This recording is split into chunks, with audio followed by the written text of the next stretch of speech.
Blue Diamond honey roasted almonds are my love language. Sweet, salty, irresistible. But the crunchy and tangy salt and vinegar also give me the feels. The choice is hard with flavors so good. Blue Diamond almonds, super flavor, all on a superfood. Awesome. All at the same time. We love her around here. Yes, we do. Gong Show. Thanks for joining us. Hi, Luscious Jules. Hello, Michelle Nichols. Welcome to SOR Chat. Stunning Samantha Hazelwood Gray. How are you? Thurston Howell III. Nice to have you back. Alien Critter. George Hernandez. Good to see you guys as we continue on with roll call. EMF, you're unbelievable. Oh, Far Flung. Nice to have you here. And who else do we got here? All right, we're caught up there. And let's see, Zen1, good to see you. And Lee Pepping, how you doing, buddy?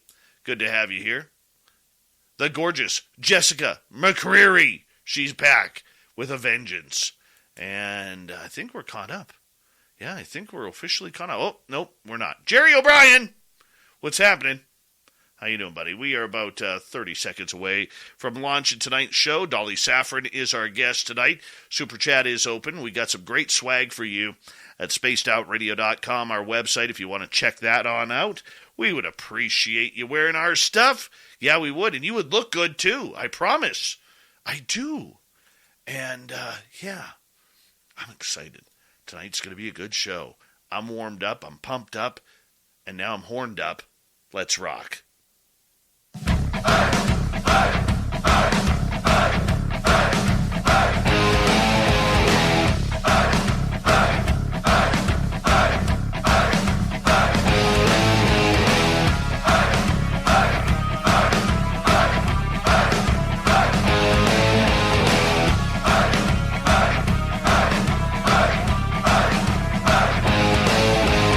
From the mountains of central British Columbia to you listening around the world, this, my friends, is Spaced Out Radio.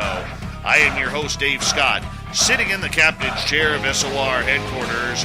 We welcome you to tonight's show on our terrestrial affiliates around North America, digitally on Odyssey Radio, TalkStream Live, and KPNL. All of our archives are free.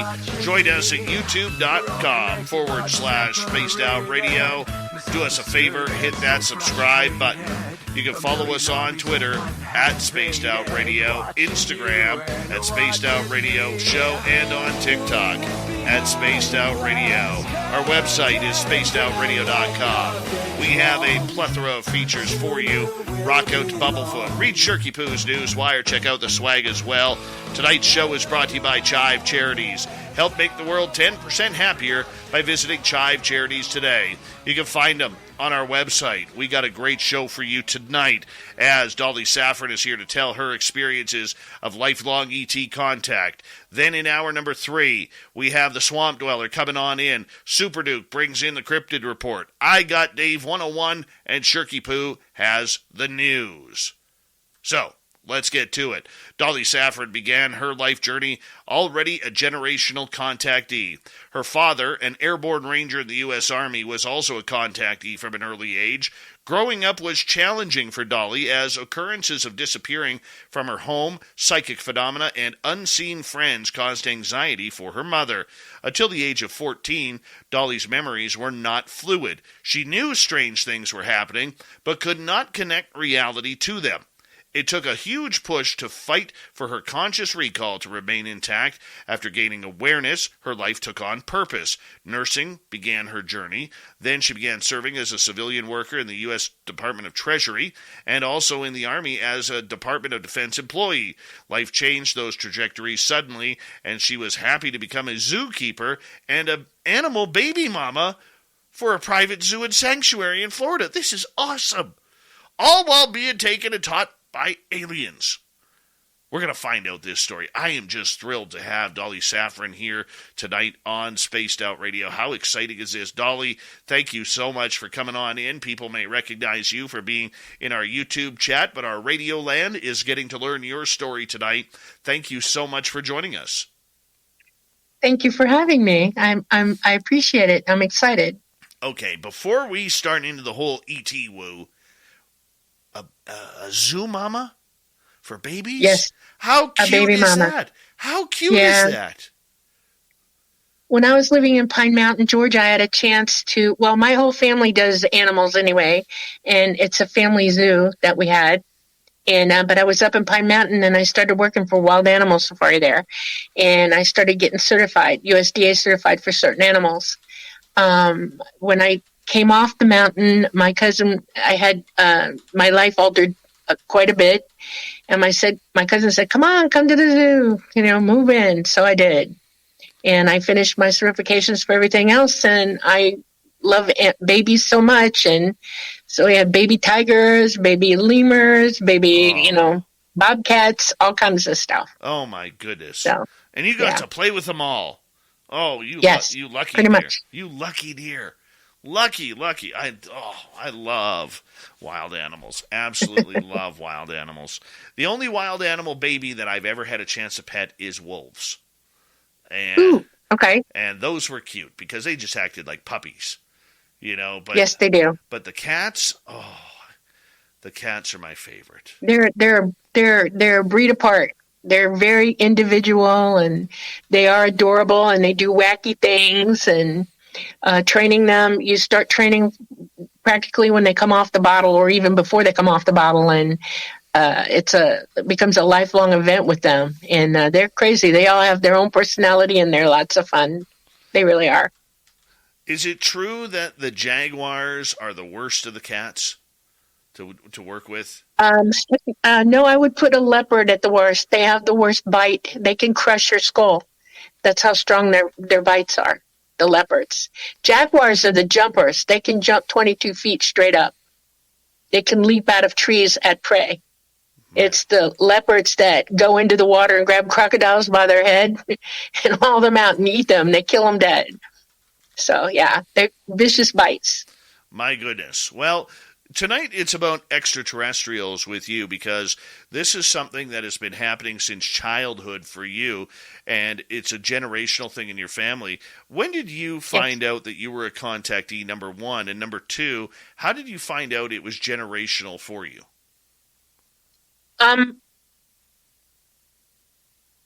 The contactee, I knew I was a contactee when I was younger. I didn't know if I was crazy or not, because I couldn't remember everything.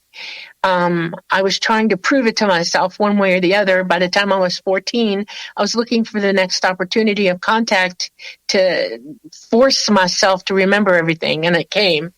I was out in the backyard. I had my telescope up. I was taking astronomy classes, and it was about 1:00 in the morning on a school night, and my dad said, "Go to bed." So I packed down my scope, went and changed, got in my room, and I don't sleep a lot. I sleep only 2 hours a day. So I was sitting by my window. My bed went up to my windows, and I was looking at Orion because Orion was up that night. It's a beautiful constellation. And I noticed there were about 100 stars that weren't really stars. They were moving. And I thought, oh, my God, this is it. This is it, And I started very intently watching what they were doing. They paired off, and they went east, west, north, and south in different directions, all of them. 2 came down over my area. One went east to Dadeland in Kendall, and the other one came down over our property. We lived in the Everglades. It changed colors as it was leaving space and coming into the atmosphere. It kept changing colors. And by the time it came down, the last color it was like a blue-white. And then it turned, I could see that it was metallic.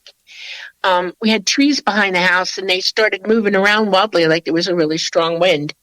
And now I'm remembering. This is fantastic. I never had an experience like this one that I could remember. I was looking at the craft. I knew it wasn't anything we had. It was bobbing a little bit, it did, and it swayed slightly. And I was memorizing it, and I got up to the ports. They're not round, they're, oblong like this, sideways. Yes. And I saw 2 beings, one in each window. And I realized, oh, crap, I'm not sure I want you. Oh, no, they're staring right at me. And I decided that discretion at that point was a really good thing. And I tried to turn and jump down below the window line. I was heading for under my bed. My room blew up in blue-white light. And I woke up about 3 hours later on the floor. I wasn't wearing my own clothes anymore. I had somebody else's jammies on inside out and backwards. And I was pissed because I wasn't positive yet. I was not crazy, okay? And I heard my mom in the kitchen cooking breakfast for my dad, and I had to go to school. I had to get up. So I went in the bathroom and, took a shower and got my own clothes on, and I'm staring at these clothes, and I'm thinking, wait a minute, this is tangible. This is in my hand. Where the hell did they come from? And I decided, okay. So I went out into the kitchen, and my mom said, make coffee. And I'm trying to talk to her, Mom, the radio's playing. Paul Harvey was on.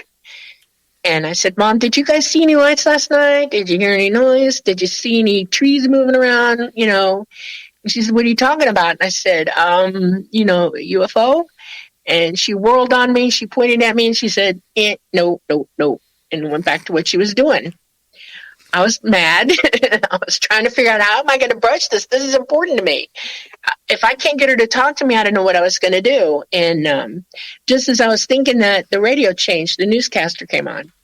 First thing out of the man's mouth was two Dadeland police officers saw UFOs last night, and they described it perfectly. One of them buzzed one of the officers in his car twice.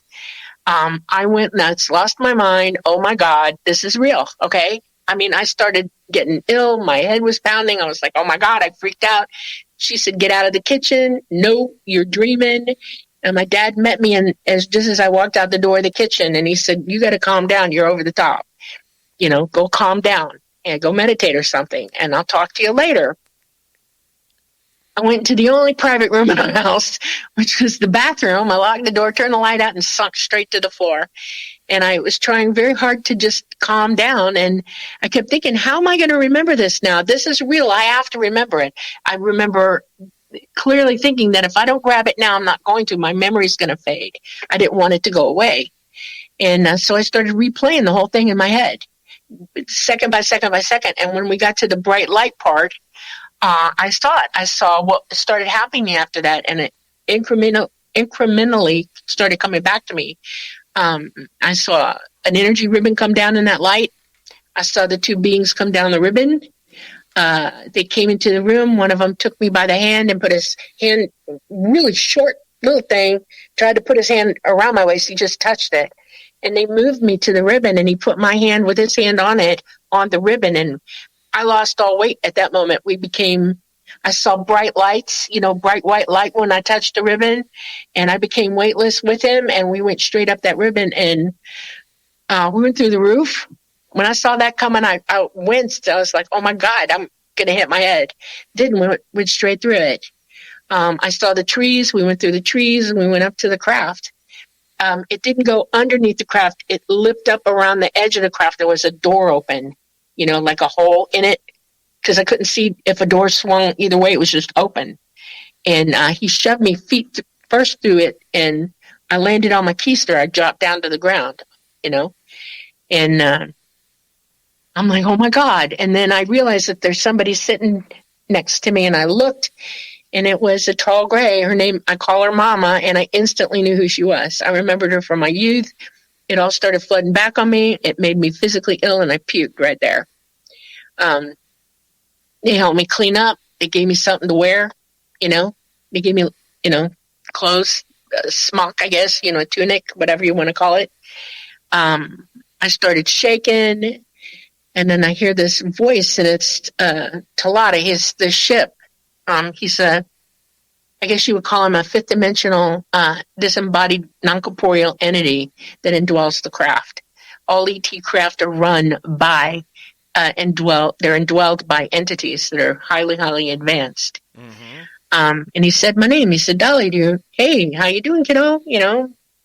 I knew who he was. I started shaking again, and they decided that it was time to get me up on my feet and let me walk around. They wanted me to reattach myself to what I knew.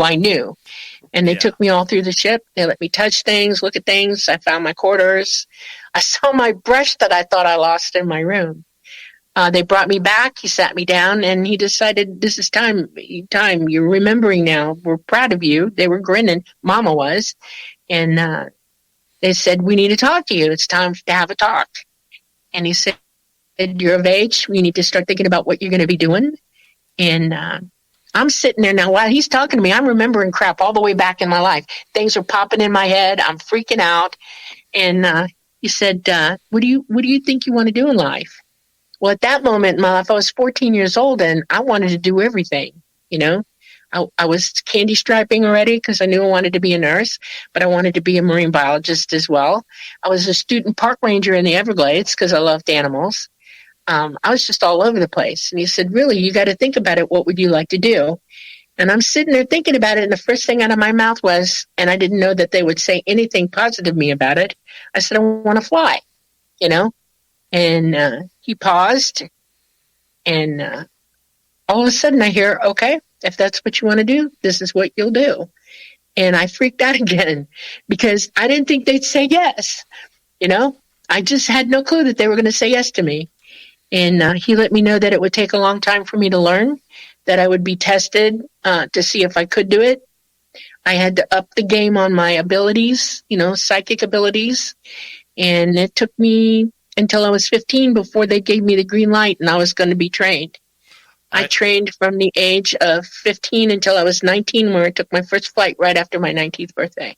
Oh, I am so jealous right now. Oh. So jealous right now because I want to fly the craft. Well, I do. Tell them. Well, I have, and yet I have laid down that I have certain rules that I want to happen and not happen. Like, instead of getting taken in the middle of the night, like what happened last weekend, I want to walk out of the studio one night and walk into my backyard, climb aboard, and go for a flight. Now, I believe you when you say that you flew the craft at 15. I totally believe you. I actually met a young lady here about 4 years ago now who was 12 years old at the time and flew the craft. And I just have so many questions flooding through my head for you right now. I want to start off by asking you this. The beings that you were dealing with, were they humanoid? Were they grays? Who were you in contact with? My first contacts have always been the grays. There are different ethnicities of them. They're the AI grays, which are biological AI. They're very small. They're about 3 feet tall. They're manufactured. They don't exist like we do. They're not conscious alive, but they do learn. When they're not in use, they stack them up, you know. They're necessary because space is very dangerous. Gamma radiation is very harmful to humanoids, and they are humanoid. They have the same DNA we do. So the grays were developed to do that, and they work with all ET entities, all the different types. They're very, very, very well engineered to do what they do. And then there's a short gray. They're kind of pudgy and they're kind of like troll-like, you know, and they have a blue tint to their whitish gray skin. And they're very sweet, and they do a lot of work behind the scenes for them on the planet. A lot of people do see them. I think Preston's sister-in-law met them when she was very, very young, and she drew a beautiful picture of them. And when he heard me talking about it, he showed it to me, and she got it right. It was exactly what they are. Her memory is incredible. Then I call them the mid-grays. Yes. Huh? Sorry, go ahead. Please continue. Oh, there's the mid-grays. They're about 5 feet tall. They have 3 fingers, and they use a prosthesis on the end of their fingers to do fine work, manipulate. They are also very scientific, and they're behind the scenes a lot. And then they're the tall grays. And I know that humanity here sees them more often with the smaller AI grays. They kind of work together all the time. And in my case, that's it. Mama is a tall gray who's my liaison, and she's taken care of me my whole life. And she's about 800 years old. She's a little over 800. And I now look older than her. It freaks me out. It's a joke. I passed her by. I've seen other entities, but those are the main ones that I work with. Well, we should also clarify here that good friend of this show, Preston Dennett, is someone who is very special to you now and has been for the last number of months. And I got to say, when Preston speaks about this subject, you know it's good research. It's going to be a truthful, impactful story. So the fact that he has brought you out to the public and you two have itemized now, I think that's wonderful, by the way. You got yourself a wonderful gentleman there. Thank you. I met him in 2016. Talata actually introduced me to him. He told me to go find him because I had been looking for a researcher to come out to back then, and I just wasn't finding, I just didn't know where to go, what to turn to, anything. And he told me his name. He said Preston Dennett. He's on YouTube. Look him up. No way. And Preston's been vetting me ever since. It's taken him all this time to go through everything and looking for proof. I've given him all kinds of, proof that I could, That is awesome. Very cool. Very cool. And just a great gentleman, Preston Dennett, and author and researcher. You can find all the Preston's books on Amazon. I believe you're in the latest one, correct? It's your Symmetry. Story. Yes. Symmetry is your a true UFO adventure, yes. Okay, so let's get back to your case here, because I'm a firm believer, as we got about 3.5 minutes before we have to go to break at the bottom of the hour, that these craft that are flying above us from other worlds or other dimensions or the future, wherever they may be coming from, I'd strongly believe that there is a large biological component to this. And what you said about the craft and how it kind of reacted to you and the beings in it, that really proves it to me that there is a lot of biology that goes into this. At the United States Postal Service, we deliver fast and affordably for small biz, big box, large scale, wholesale, retail, B2B, B2C, ASAP. USPS, delivering for America. Learn more at USPS.com/delivering. This summer, get road trip ready with the brake experts at Midas. With up to $100 back on 2-axle brake service when you use your Midas credit card. So you can make sure every stop on your road trip is one you want to make. Request your appointment today at Midas.com. Correct, yes.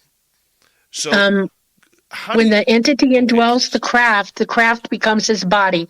Like we have this body that we indwell, he indwells that craft, and it absolutely becomes him. And when I fly, we connect psychically to one another in an environment where that facilitates it. And I can actually feel him breathing in it. He can expand it, contract it. He can do all kinds of things in that thing. He can light it up like a Christmas tree.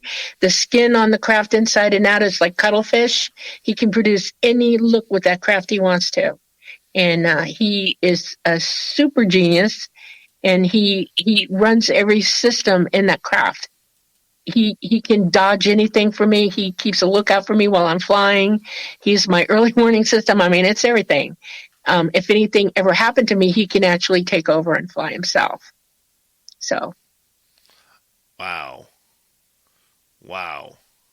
So how the Greys you were dealing with, they are very friendly and very positive towards helping you and potentially others as well, yet many of us seem to have encounters that aren't so kind. Do you feel a little bit lucky that they have given you all of these breaks that you've kind of wanted to have? I'm not sure I would call it luck. What I've experienced, my experience through all of this and working with humans on board craft, which I do, it's like you're living here, and fear is a big thing for human beings. We're taught to be afraid of everything. We're taught to question everything. We're taught to have doubts, everything. We don't even like doctors here. You go to the doctor as a nurse. I can't tell you how many times I've been attacked by my own patients, okay? Don't touch me, don't this, don't that. You're hurting me, And it happens. Humans react this way. They are examining people to help work with their genome. We have a serious issue right now. We have too much gamma radiation coming in on us, and they're trying to bolster us up and hold us up because our DNA is breaking down. That's why there's so much more cancer. There's so many more mental illnesses. I mean, the list is long and distinguished at what's happening to the human genome right now, and they're trying to keep us going. That's what that is. They're checking up on humanity, and humans don't see it that way sometimes, and it freaks them out. They're terrified, and they react very badly. So their memories are going to be negative. Contactees who are on a regular basis contactees generally wake up to what's really going on, and they see what's happening, and they calm down, and then they actually go, okay, I get this, you know.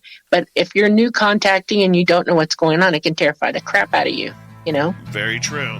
Dolly, I'm going to get you to hold on right there as we are going to go to break here at the bottom of the hour. Dolly Safran is our guest. What's it like being a lifelong ET contactee? We'll find out more when we return with Dolly Safran right here on Spaced Out Radio. Stay tuned.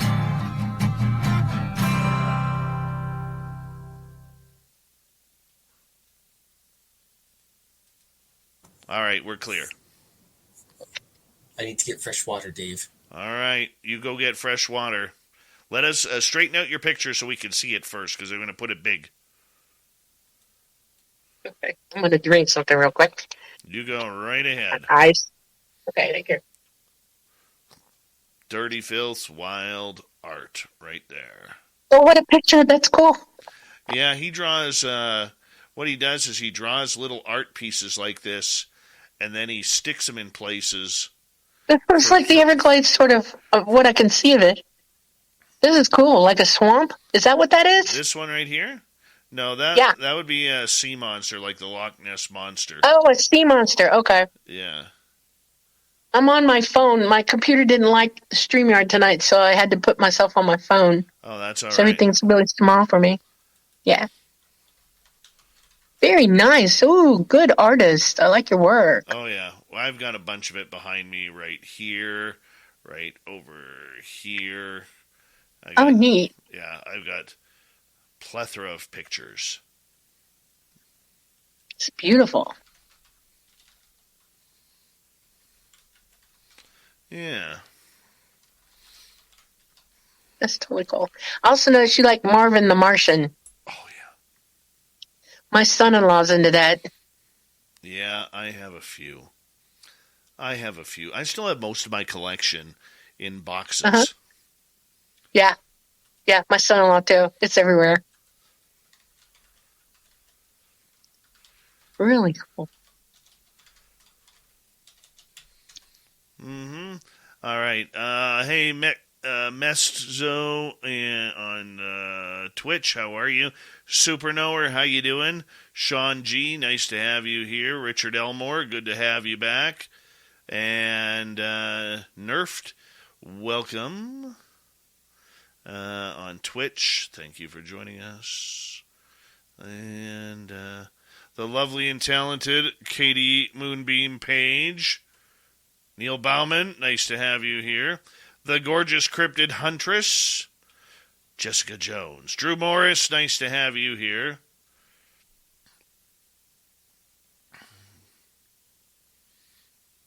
And the lovely Rhonda Monpetit. Merci beaucoup. All right. How do I know? I always know.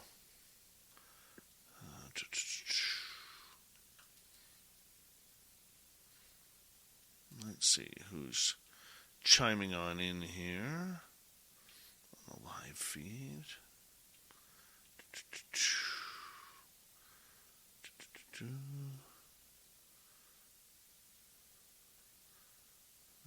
Let's go like this.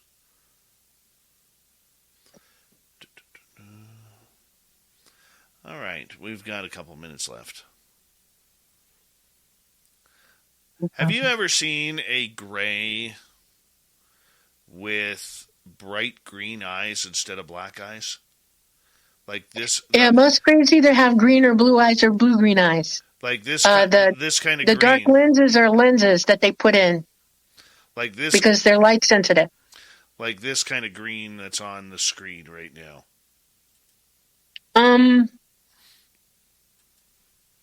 I don't think so. Okay. I've seen brilliant green, but not that green. All right. Excuse me. Hello. They could have had a green lens in, though. I will tell you that. They get choosy every now and then. As long as it's blocking the majority of the light rays coming in on them, they'll wear it. I mean, we have lenses that are different colors too. Yeah. I could see that. All right. There we go. And we got about 1 minute here. Hi, Dirty Filth. Hi, Dave. I gave the cat some snacks as well. Well, you're a snack cat kind of guy. Pendulum, how you doing?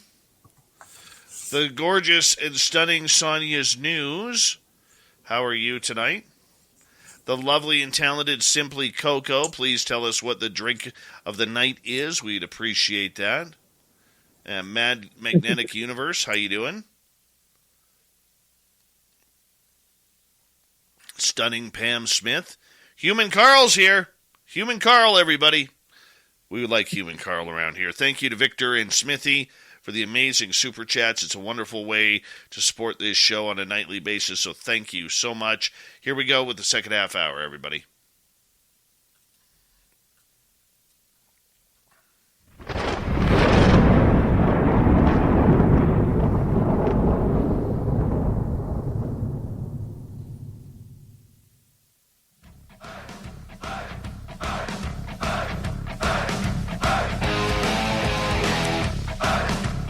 Second half hour of Spaced Out Radio is now underway. Thank you so much for taking the time to join us. We really do appreciate it. Want to remind you, if you've missed portions of this show or others, check out our free archives at youtube.com/Spaced Out Radio. Do old Davey the favor.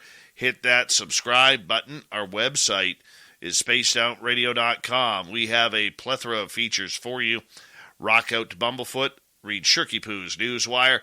Check out our swag as well. Follow us on Twitter at Spaced Out Radio, Instagram at Spaced Out Radio Show, and on TikTok at Spaced Out Radio.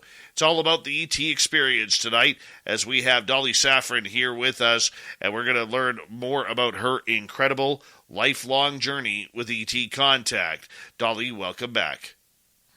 Thank you. I want to ask you, as you started to get a little bit older, you said that you learned that this was generational.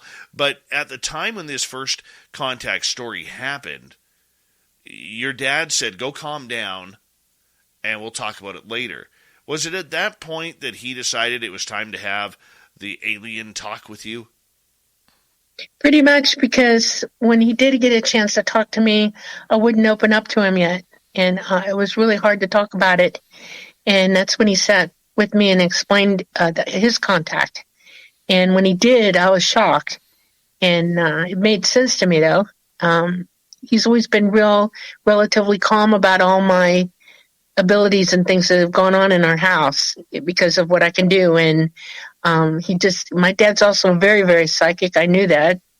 And so is my mother, actually. And so it still shocked me. I wasn't ready to hear that exactly. And I was fascinated too, because his experience kind of largely follows mine, his first contact. They talked to him about his life as well and encouraged him to do what he was going to do. And that amazed me, What kind of advice did your dad give you as you went down this path? He told me that I was going to learn a lot from them and that I should be working on my ability to remain calm. Okay. That was his first advice to me because I can go over the top. And he said, if you're uncomfortable with anything, talk to me, talk to them. In other words, he was trying to give me as sage advice as he could. He said that I would never be hurt. He reassured me of that. He told me that I would be having experiences that were just awesome. I was a little bit of an adventurer anyway in my life, and it just opened up possibilities for me. It made me think what this really all meant. And when I did have questions, he would talk to me about it throughout my lifetime. And I got to experience some co-work with him a couple times in my lifetime with him, and things that he was doing also. And it was really great. And he was just very positive about the whole thing. Right. Now, did he ever detail any of his experiences with you? Yes, he did. From his first experience until his last experience just before he passed away, yes. He was wore himself out. He was 81 and he was just wore out. And I was taking care of him and my mom. And he called me up one morning to come in his room and talk to him. And he said, "Guess what?" I said, "What?" He said, "I went." And I said, "You went?" And he said, "Yes, they took me up." And he said, "Dolly, they're waiting for me." He said, "They're going to walk me across." And I said, "What do you mean, Dad?" And he's like, "Well, when I pass away, they're waiting for me. They're going to take me across. They're going to help me get to where I'm going to go." And that blew me up. Okay. That just blew me up. I've seen ETs when people have passed in their presence with them. They actually can facilitate you to not be confused and get you on the path to where it is you're supposed to go. You go to the upper realms, you leave your body and you move on, and they help you. They kind of make it interesting for you, and they don't leave you. It's like they feel like it's their job to help. But in this case, it was more motivation and excitement because he knew there was more to it. Yes, absolutely. Wow. He was very excited. That is incredible. How did that calm your nerves? I've always known that there's something beyond this realm, beyond us, beyond the physical. I started OBE when I was probably about 7 years old, and I did it spontaneously, and I've just been able to do it my whole life. I can also remote view from a young age. So, yeah. Okay. I was glad for him. I knew that it was time, and I would see him again, and I still see him. He does come visit me from time to time, He has a weird little habit right now. I have a huge family, and when somebody's going to pass, he will come to me and let me know something's about to happen. He'll almost allude to who it is. And it was a shock. My brother died of COVID a year ago. And just before he passed, he came and got me in a dream, actually, a lucid dream. And he showed me everybody in the family that had passed sitting at a long table. And there was a placemat and a setting right in front of me and a little place card, and they're all grinning at me. And this was before my brother even got sick. And I looked down. I thought it was going to be me. I mean, what would you think, right? And I looked down. I looked at the card, and it was my brother's name. And I was like, oh, no. And then my sister-in-law called me a couple of days after that, and she said, Bob's got COVID, and here we go. And it got him, Oh, darn it. Yeah. So, but it doesn't hurt me or anything like that. I mean, this is a way station we're in. We're only here for a short while. And we all really are connected to one another. We're all part of the same thing. We may have different experiences or different lessons to learn, but we do go to the same place. So do ET. They're part of us. And so it's comforting to me, The abilities that you have gained and you have honed over the time, do you think the abilities were given to you by them, the extraterrestrials, or are you just an in-tune human being? All human beings have these abilities. You are innately born with these gifts. I'm just using them sooner than a lot of people. I was in an environment where I was encouraged to do so. They didn't give me anything. They taught me or helped facilitate my awakening to it very, very young. If you had been raised in that environment, you would be operating at the same level as I am.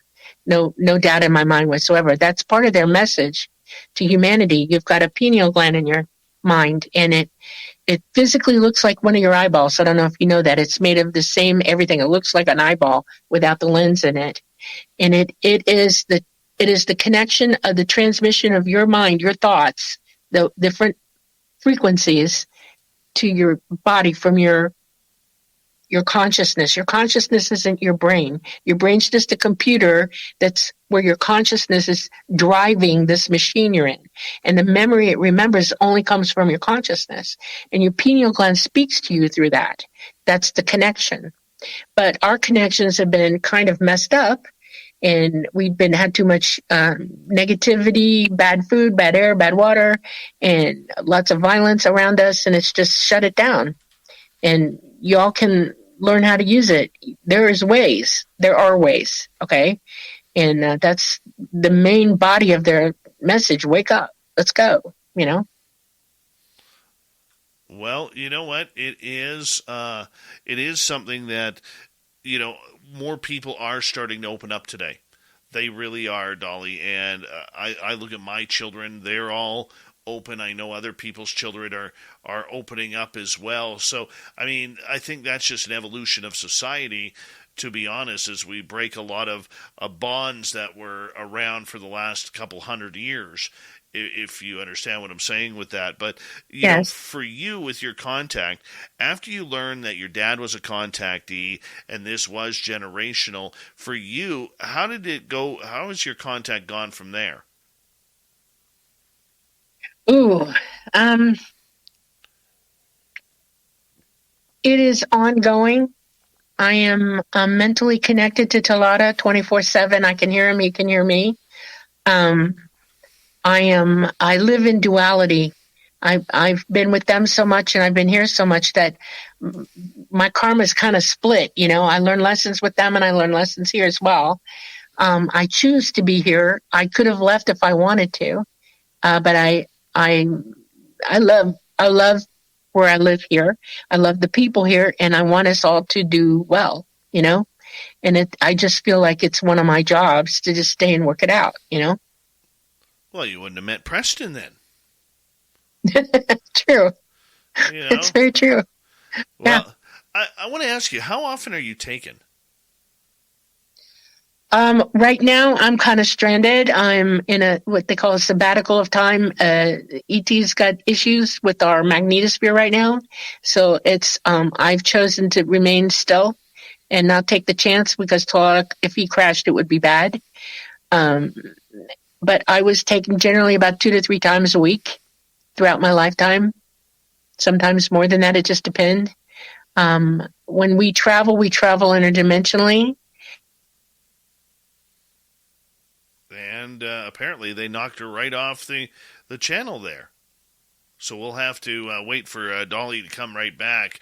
The fact that she was breaking down how it's like to be taken and what it's like to be taken, there is this gravitational pull that seems to pull you when they are around. It's almost like do you remember that ride at all the, amusement parks? It has so many different names, like Gravitron or whatever, where it spins you around and around, and you get sucked, you lean against the wall, and you get sucked up by the G-forces. That's kind of what it's like if you've never experienced it. You literally grab that G-force, and it's like they are pulling you with that, and you cannot get away. It's like being zapped in the back by Spider-Man, and he starts pulling on the web to pull you closer to him. You have no choice. When they say it's time to go, it's time to go. It doesn't matter whether you want to stay or not.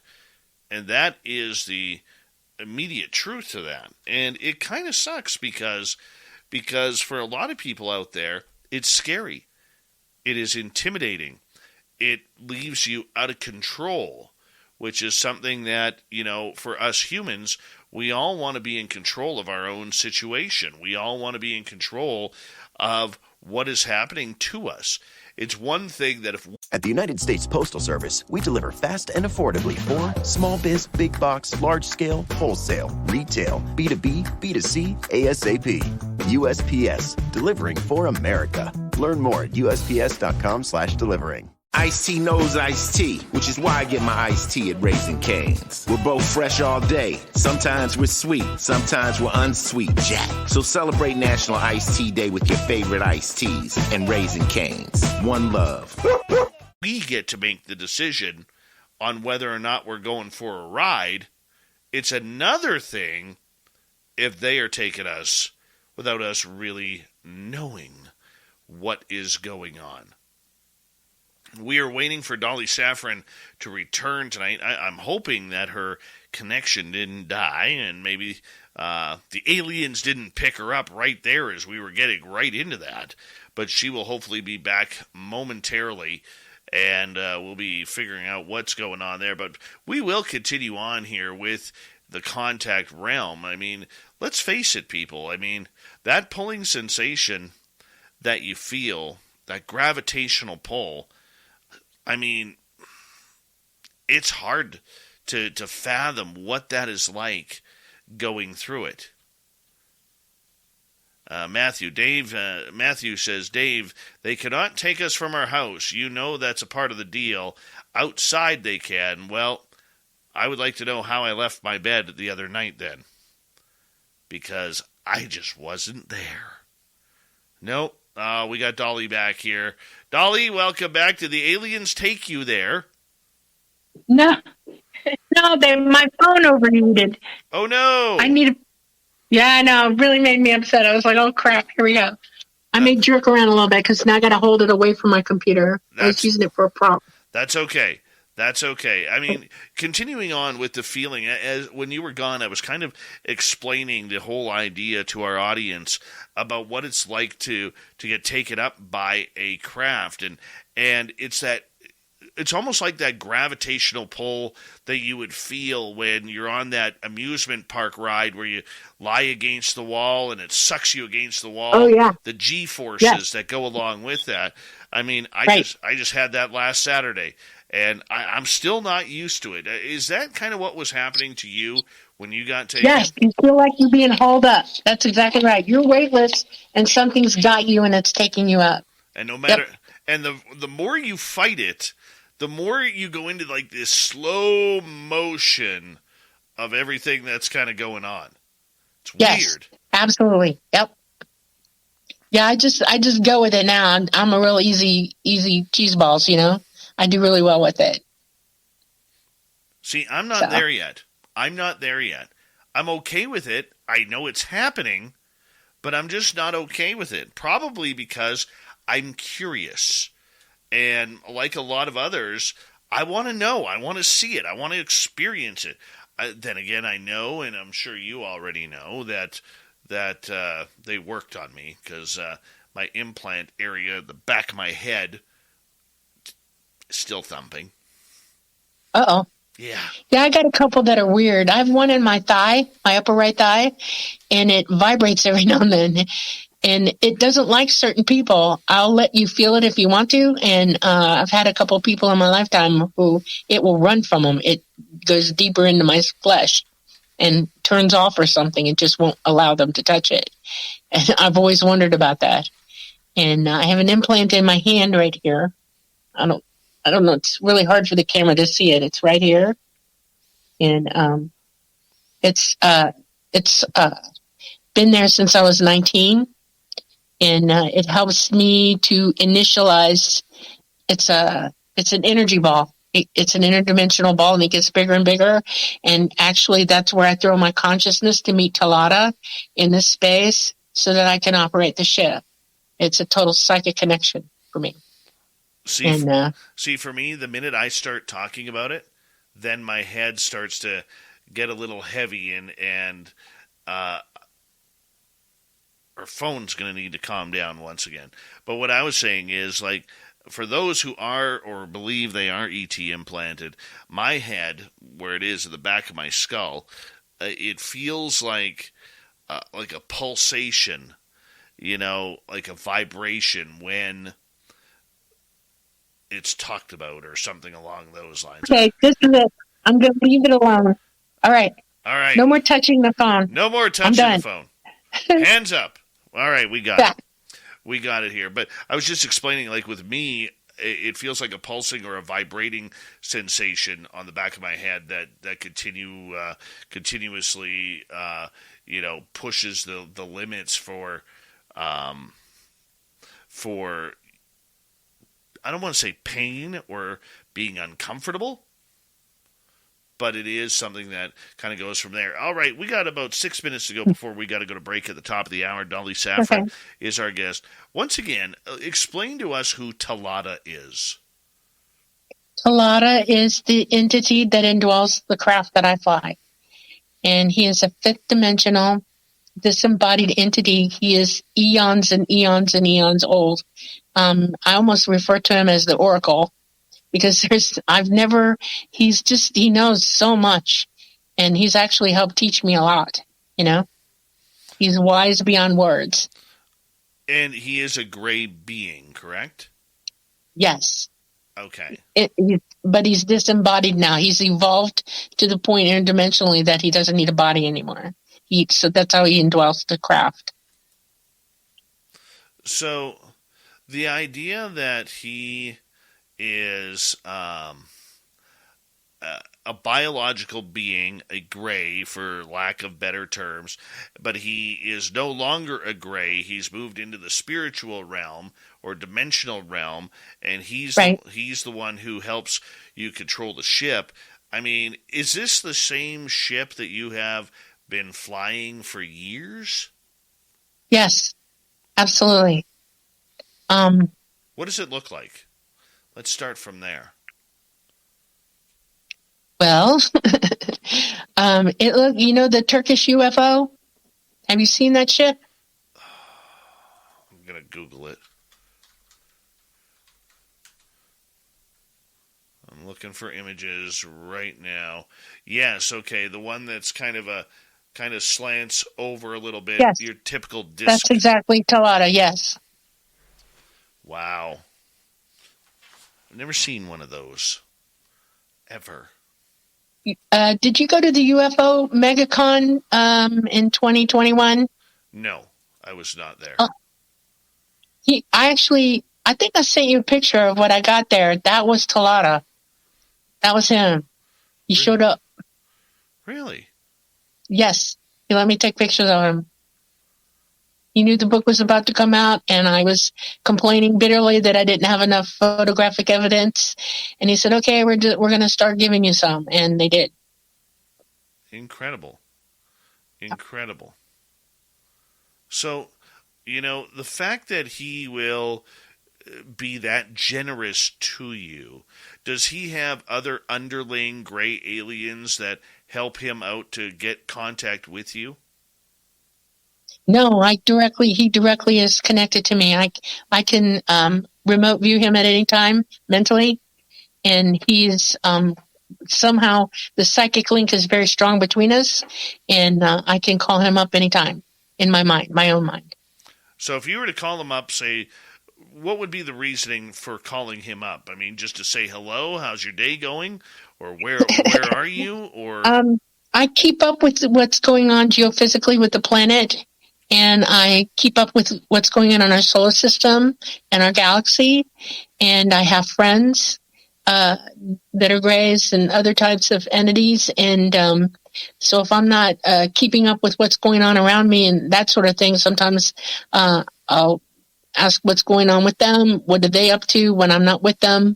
They keep me abreast of what's happening constantly. Okay, how long has Talata been coming to this planet? Probably in one form or another for about, I know that he was working with humans on Mars, before we had the big calamity with Mars. And I want to say 500 million years, maybe about maybe even 1 billion years. He's that old. Something like that. Yes. Oh, my. So he's been around quite a while here. And yes. And the fact he actually exists outside a timeline. He isn't in the same timeline with us at all. When I say fifth dimension, I mean he is outside our timeline. He sees everything forward and backwards. It's amazing. Oh, goodness. How many other humans is he working with? Probably 3 or 4. I know that when I'm not with him, he's working with somebody else. I know that there are others who fly him also. It's like a co-op. We all Wow. take turns. Wow, you get a timeshare with a UFO flight. Pretty much, yeah. When you're traveling or flying this thing, are you allowed to go anywhere that you want? No. I have missions that I fly. In other words, I have things that I'm scheduled to do. We retrieve, contact different people that we work and guide over, and so I do a lot of that. And sometimes I help transport beings back and forth across, our galaxy, and sometimes into the universe itself. We're moving animals all the time, plants, you name it. I mean, we're busy. They keep very busy. 20 So seconds. I'm 20 seconds left. Why does he need you to accomplish those missions if he can do it himself? Because I can make decisions that he cannot make. Because I know my people here, and I know them better than he does. And I know I can physically help people understand what's happening to them. I am an anchor for them while we're on board. And wow. Dolly Safran blowing us away tonight on Spaced Out Radio with her ET content. Would you fly a UFO if you were given an opportunity to do so? We'll find out. Dolly Safran continues on Spaced Out Radio right after this.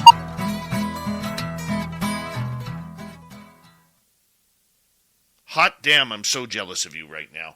So jealous. Oh, don't be. You realize that anybody who goes on board with them is offered the chance to take the ride to drive the craft. Well, you know that, right? They haven't given it to me yet because the only projections I get, I never get them on craft. Never get them on craft. Huh. I know people who have seen me on craft. I know people who have talked to me on craft. I know people who've been with me. But the only image I ever get is that first taken image and then that wide awakeness when you get back. That's okay. it. I'll be right back. I got to hit the loo here. You need to set your intentions tightly. In other words, you need to meditate and clear your mind of everything, okay? And then decide on the one thing you want from them right away. All right. I will be and what back. you do is I will be back, plant Dolly. that in your brain, so it's not going anywhere. So when you go on board, they hear it. They'll hear it before you even get there. They'll know long before you get on board what your intention is, and you need to make sure that they understand that you're not a threat to them in any way. In other words, if you react physically for any reason, tell them nope, not going to happen.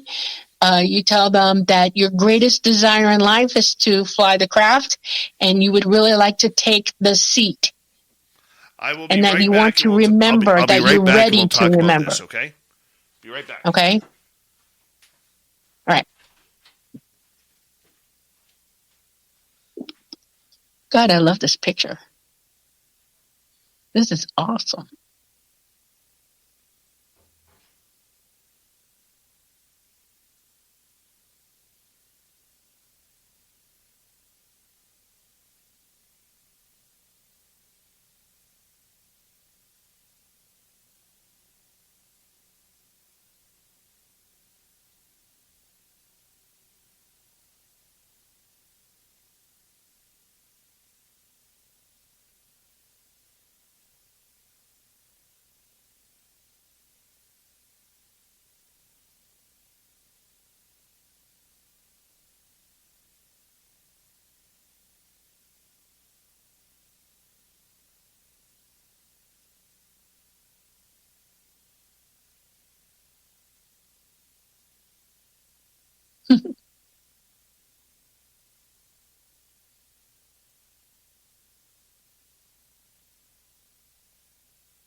Okay. Sorry about that.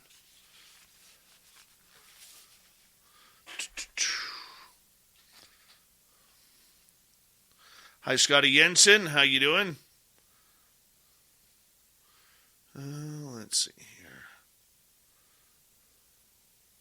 So, I have put out the intention, Dolly. I have. Okay. And it just doesn't seem... I always get, when I am taken, I always get the feeling that no, I don't want to go. I don't want to go. I don't want to go. Feel the gravitational pull. And then I wake up in bed. Except one time, I actually woke up 3 feet above my bed and fell happened to me.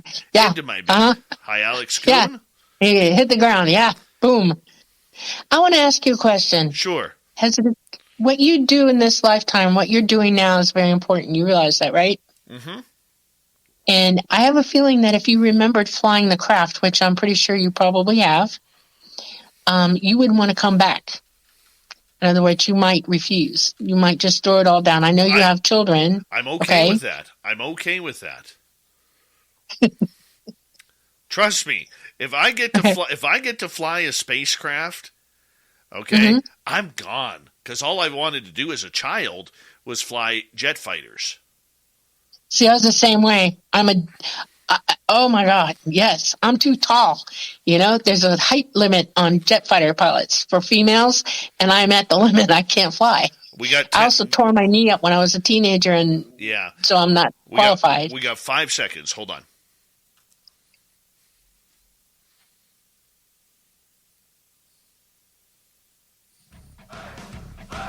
You're listening to Spaced Out Radio with Dave Scott. Follow Dave on Twitter @Spaced Out Radio and on Facebook, Spaced Out Radio Show. Here we go with hour number 2 of Spaced Out Radio tonight. Good to have you with us. My name is Dave Scott. Very much appreciate earning your listening ears wherever you are on this beautiful planet we call Earth. Hello to everyone listening in on our terrestrial affiliates around North America and digitally on Odyssey Radio, TalkStream Live, and KPNL. All of our archives are free. Join us at youtube.com/Spaced Out Radio. Do old Davey the favor, hit that subscribe button. The Desert Clam has set the password for tonight in the SOR Space Travelers Club. Tasenda. Tasenda is your password. Use it wisely, space travelers, as the Clam sets the password each and every night right here on Spaced Out Radio. Our website is spacedoutradio.com.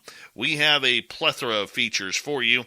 Rock out to Bumblefoot, read Shirky Poo's Newswire, check out our swag as well. Follow us on Twitter @Spaced Out Radio, Instagram @Spaced Out Radio Show, and on TikTok @Spaced Out Radio.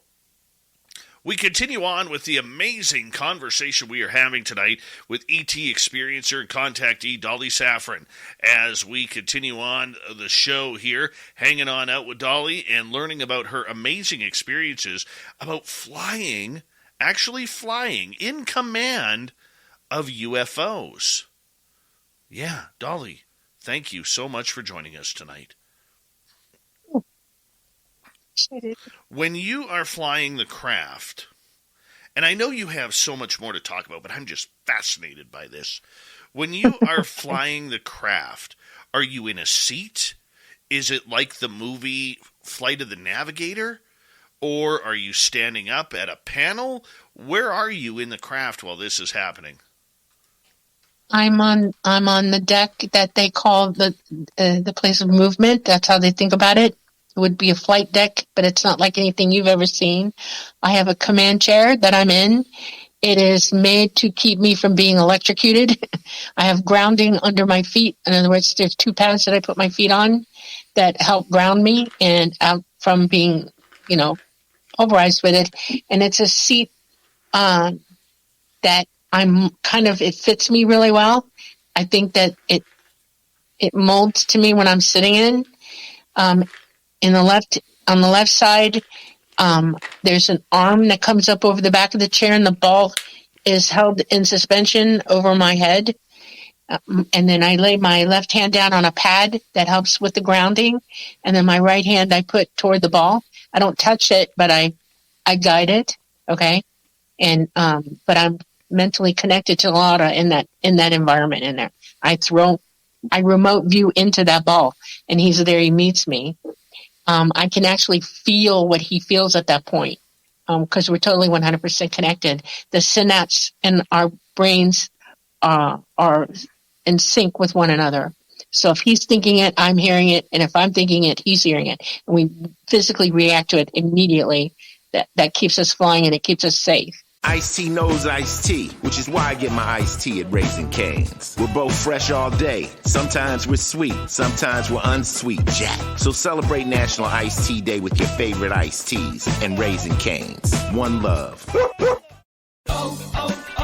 O'Reilly. This is Sarah's O'Reilly Auto Parts story. Driving cross country with 2 young children is ambitious, to say the least. Then our check engine light came on. We pulled into O'Reilly Auto Parts and they tested it. Turned out it was a faulty sensor. They referred us to a great mechanic just down the street and we were back on the road in no time. O'Reilly Auto Parts. Because at the speeds that we travel, it could be bad. We're riding on magnetic field guidelines around this planet. Every planet you go to with a core that's magnetic, it builds a magnetosphere around it. And the planet's filled with tons of magnetic energy that we ride. We sort of surf it. And he has to be on top of that. I have to be on top of it. And anything coming at us, if a line moves or we lose cohesive energy with it, contact, it could drop us like a fly. That's why they crash. Sometimes the field line just suddenly disappears and the crash will go down. There are ways to stop yourself from going down with it. I've been trained not to go down, but it can happen. Nobody's perfect, and it has from time to time. Right. So do you go on training flights every now and again, or are you strictly about doing these missions? I trained for 4 years to fly, from the age of 15 all the way to 19. Talata now constantly rates me. He watches me for anything that, could be going amiss. I'm 64 years old now. And so my mental ability needs to be sharp all the time. And so I'm watched for that. Okay. I know that there's going to come a day where I will step down eventually. And, but I've had a wonderful ride until then. I'm pretty sure I'm going to be around for the next, flying for at least 3 more years. And, I'm very strong still. I'm very capable. My memory is really good. I have an eidetic memory and I always remember where I'm at. So, but yeah, I'm rated by him. He watches me like a hawk. So.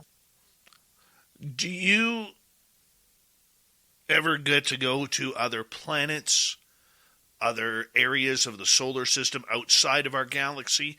And if so, how do you get there? We travel interdimensionally. We open a light gate or a light door, and we go through it, and we can travel hundreds of millions of light years in this less than a second. And the door closes, and then we're where we're at, and then we open the door back up again to come back. So if I'm correct on this, it's kind of like what you see in Star Trek, where when they go into like that warp hyperdrive speed, where all the stars all of a sudden become like a white tunnel. Sort of. We build the energy door first. It's a light door, and it's a dimensional doorway. In other words, a gate where it starts to flow into our dimension. You can see it. It's actually, you see it opening light, and it's spilling into our dimension. And then we rev up, and we speed through it at very high speed. We're probably going about 27,000 miles an hour when we go through it. The bigger the door means we've got more craft behind us to go. The smaller the door means there's only one craft going to go through it. And it pretty much takes us through. It is, you go from being 3D to 12D. You literally explode into interdimensional space. You leave time, space, everything. It's really, really very cool. Dolly Safran is our guest tonight. We got some questions from our audience here. We're going to start off with Donnie here. When you're flying the craft, do they give you access to weapon systems? Also, how does the propulsion work? Okay, there are ETs don't generally carry weapon systems with them. They're capable of wielding energy in a way that you wouldn't understand. They are that advanced. They don't need to have guns or lasers or any of that, okay? What they're capable of doing, though, is manipulating the environment around them and all light around them, and they can stop you in a myriad of different ways of attacking them. They will not attack back. That is not how they operate. They do not attack, ever. They are progenitors. They are parents. We are who they are, and they are not going to hurt us. If they've ever been in a situation where they had like something huge coming at them in space, they can push it away. They have a graviton wave that is so powerful that they can push anything out of their way. In other words, they can move you across space in a matter of seconds with that wave, and you can't fight them at that point. You're done. So is the object. So that's how they operate. What was the other half of that question? Oh, goodness. It was, what about the propulsion systems? They have two types of propulsion, or that run their technology.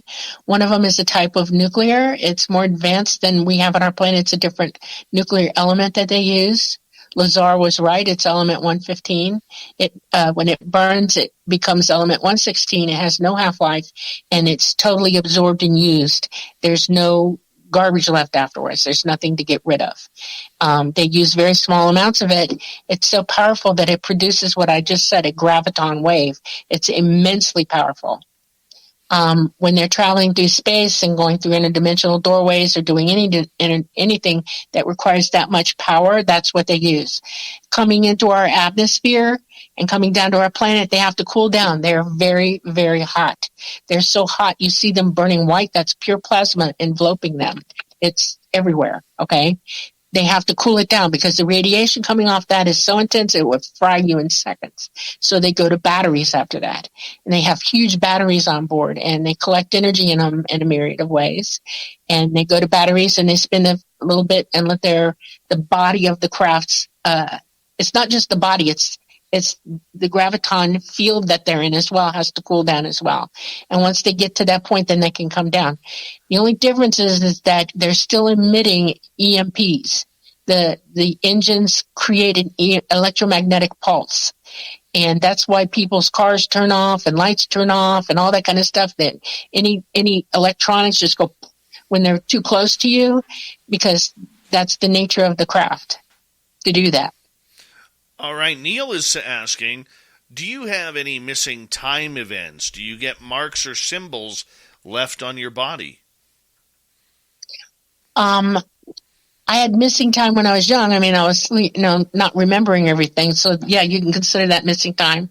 I have 2 events of missing time as an adult since I've reached full consciousness, and they were both so that I could be implanted.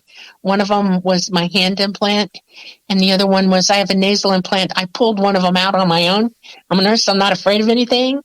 And so I pulled it out, and that was a no-no, and they knocked me out to put it in again because I would have fight.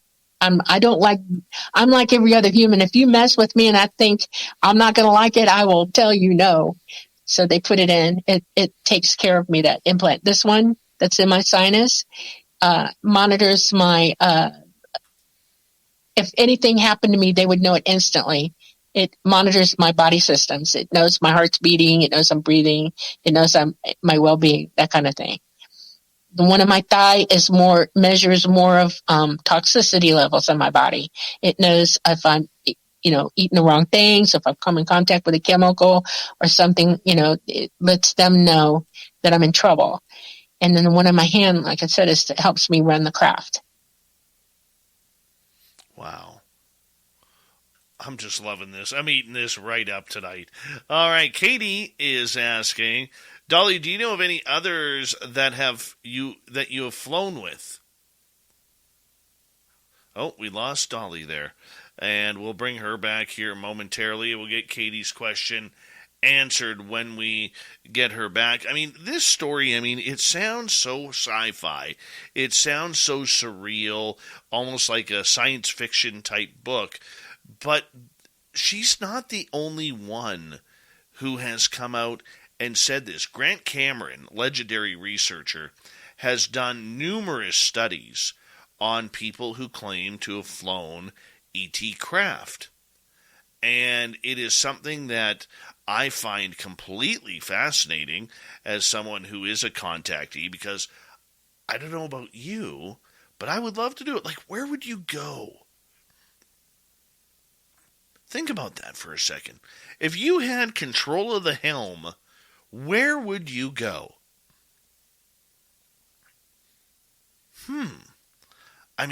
Wouldn't it be great to pull up next to the rings of Saturn? Or maybe go see what's on the dark side of the moon? Go see what is actually on Mars? And then take it for a real rip. Canadian term there, rip. I know Dirty Filth likes that. Go for a rip, eh? Yeah, of course. Yeah, you can see the hand motions there of Filth on the. There you go. Where would you go for a rip, man? I would totally go out. I would hit some of the constellations. Seriously, what does it look like from the Big Dipper? What does it look like from the Pleiades or Orion's belt? Are there signal lights? Do you get ticketed if you make a right turn without stopping? This is stuff I want to know. This is stuff that I would be totally intrigued with learning about. Totally intrigued. And, here, somebody like Dolly, she gets to do it. Phone, it's overheating like crazy. I don't know why. I got an ice pack on it now. All right.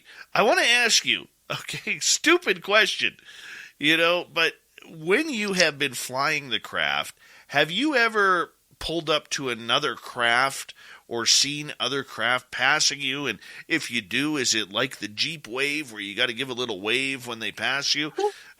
What's that like?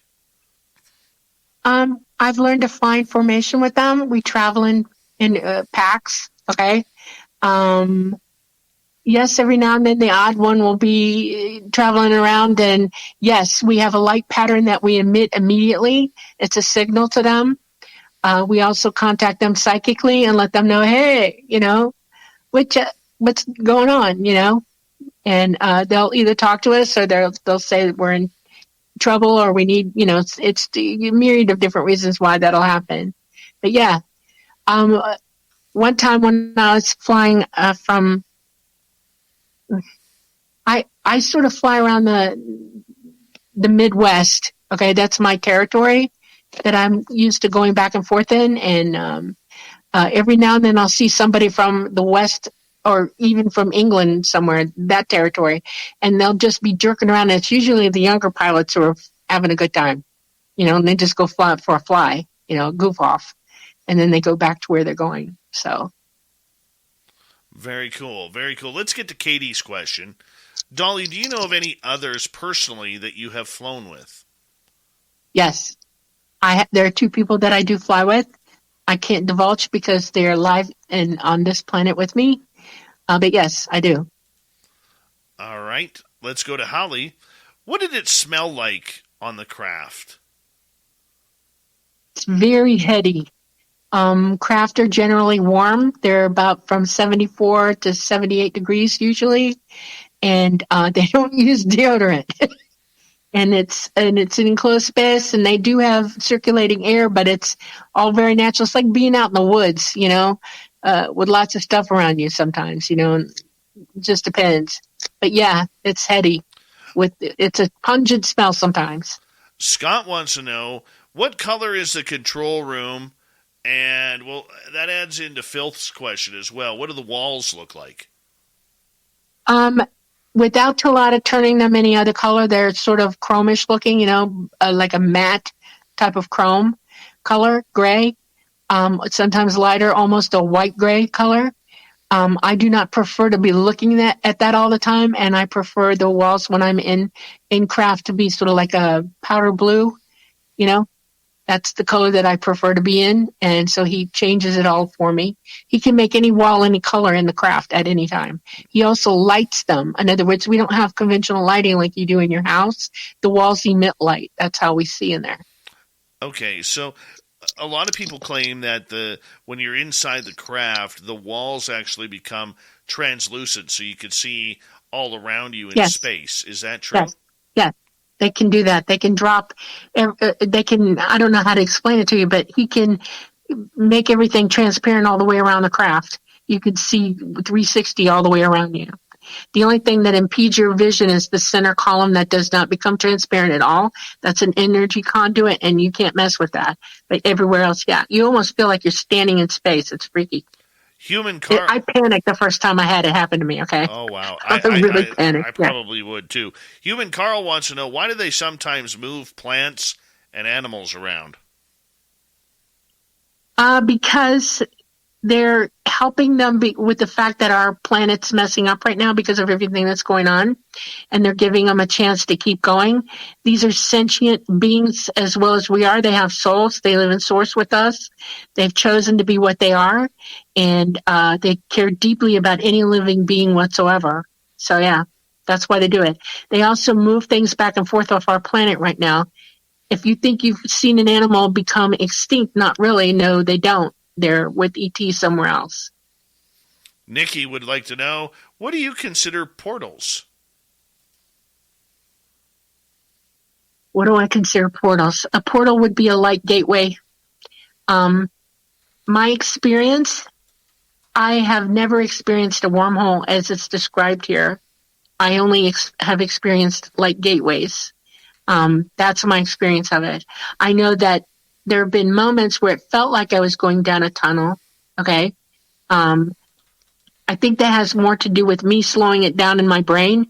When you go up the thing, if you fight it, sometimes I'm a little bit more reticent to go through for whatever reason that day, and I'll slow my mind down. Have you ever been in trouble and you've fallen, or you're going in a wreck and your brain slows everything down? Yes. That happens to me sometimes when I'm going through a light gateway, and it feels like I'm going through a portal, a tunnel, and it takes me a minute to catch up with it. So that's my experience. All right. George is asking, is flying the craft a physical experience or an out-of-body consciousness state? It is an absolutely physical experience.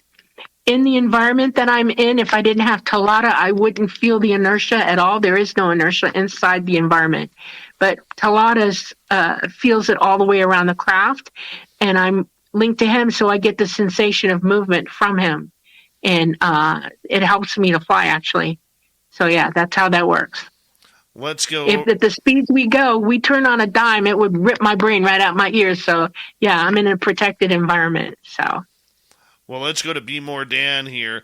Are you aware of any craft crashing and how they crash? Because maybe it's some of these humans that are making these UFOs crash instead of teenage aliens who are on their joyride away from mom and dad. I'm not sure that I have any experience at that. I do know I've seen a crash happen. They happen more often than you know, and they're generally, we have backup. I never fly alone. There's always another craft with me. I have backup at all times. We always come in twos, okay? And if I was to go down, they would call for help to get me off ground, to get me back out of there as quickly as possible. Some crashes are around human development that is so seen and known that, or the craft is in so many, busted up so badly that they can't get it off planet. And those are the ones that the American military and the militaries around the world see and grab. That's how they've back engineered quite a bit of their technology. Okay, so the one crash that please go ahead. Please go ahead. The one crash that I did see was a craft that was smaller than me. I call them two-seaters. And they generally, those are the ones that come down to the planet to pick you up to take you to a bigger craft. And it missed a field guideline, and he didn't react. The pilot didn't, and he went straight down. And unfortunately, it was an AI gray, and he perished with the craft. And we had to deal with it. Do the aliens mind if, say, the military gets their technology? We got about 30 seconds. No, it's so advanced. Humans can't totally develop what their technology is. They're approximating it right now, and they know it. They know they're trying to develop technologies to catch up with it. They're not going to do it in your lifetime or the lifetime eon. It's going to be a long time before humans can, approximate anything that they do. So they're okay with it. It's a learning process for us. They want us to get smart enough to come and become part of their society. It's not that big a deal. And on that note, we have Dolly Safran for another 30 minutes here on Spaced Out Radio. We're going to have a ton more questions. Might have to book her again very, very soon to come back and follow this one up. Spaced Out Radio continues right after this.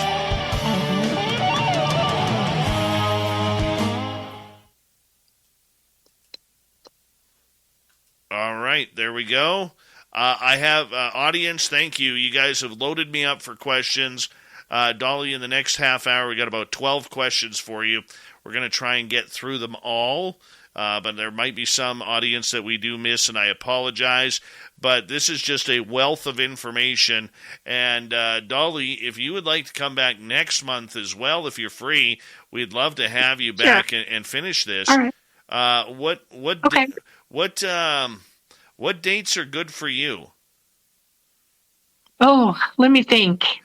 This is June. It would have to be the second week in July sometime. How is... Second or third week? Could we do July 14th? That's a Thursday as well. Sure. All right, I'm putting you in right now. Send me an email so I can mark my calendar. I will do that. Okay.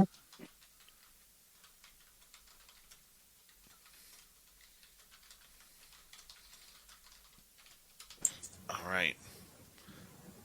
There we go. It's a pretty good show, Dave. Dirty Filth, you heard Dolly. Thank you, Dolly. Send her an email and reminder for July 14th on the calendar, if you don't mind. I can do that. That's why we love you, Dirty Filth. Not only are you an artiste, but you are a gentleman and a scholar. Oh, wow. A lot of books. Mm-hmm. Dirty Filth has lots of leather-bound books on his bookshelf made of mahogany. Ooh. Yeah, that's nice. I love mahogany. Mm-hmm. My bedroom set's solid mahogany. I love it. Yeah, mahogany is gorgeous. It is gorgeous, especially when it's made into Les Paul guitars. Ice-T knows iced tea, which is why I get my iced tea at Raising Cane's. We're both fresh all day. Sometimes we're sweet, sometimes we're unsweet, Jack. So celebrate National Iced Tea Day with your favorite iced teas and Raising Cane's. One love. What's the big deal? Where can you get pizza, bread twists, specialty chicken, and more for just $5.99 each? Is it at Domino's? He hands off hand-tossed pizza and a marble cookie brownie. He's going! There's a lot of variety on the radio and at Domino's, too, where you can... Mix and match 2 or more. $5.99 each at Domino's. 2-item minimum. Pan pizza, bone-in wings, and bread bowls will be extra. Ask for this limited time offer. Prices, participation, delivery area, and charges may vary. Ooh, that's nice. I like guitars. I play the guitar. I'm watching my son learn how to play guitar, and in like the last 3 weeks, he's gone from like here to here, and nice. It is just absolutely amazing, and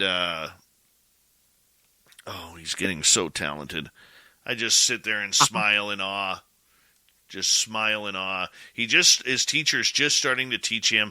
My son is 8. And he's just starting to teach him finger tapping on the fretboard. And it's like, wow. Just wow. That's amazing. That's absolutely amazing. They're they're such sponges, you know? And their brains are very fluid, and they have the ability to just take it all in, you know? Oh, I know. It's amazing. It's phenomenal watching him, and he is just grasping it, and his teacher just keeps throwing it at him. He's like, hey, if he's going to play it, I'm going to throw it at him. I'm like, okay. That's right. Keep challenging him. That's right. Absolutely. It's so awesome to watch, though. Holy cow, is it awesome to watch. Yeah, my daughter's all grown up now, and I had a blast watching her. She's very talented, and she's gifted as all get out, and she's just an amazing creature, you know? Oh, yeah. It's wonderful to watch, yes. It's pretty amazing. Pretty amazing. We got about 90 seconds here. Hi, Rui in Portugal. How are you? I guess this would be this morning for you. What time is it? Oh, my goodness. About 8:30, 9:30 in the morning? I think you're about 10 or 11 hours.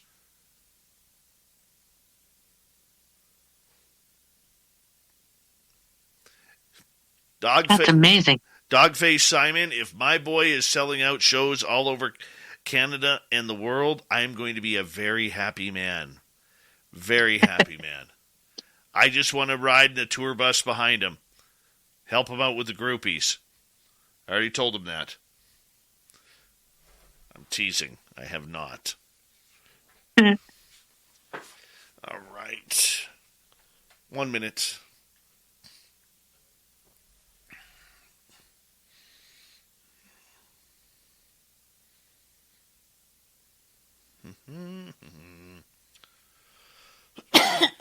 Excuse me. Would I take my boy along on a craft if he wanted to go? Yeah. Yeah, I would. For sure. I'm taking my daughter. Okay, Nick, Mr. Klaus here, a.k.a. Dirty Filth, he has emailed you about July 14th. Thank you, Thank you. Appreciate that. All right, and we got about 17 seconds. Thank you to Donnie, Andrew, Victor, and Smithy for the amazing super chats tonight. It's a wonderful way to support what we do on this show on a nightly basis. So thank you so much, and let's get going here, guys. Second half of the show starts right now. Dave, I'm going offline here.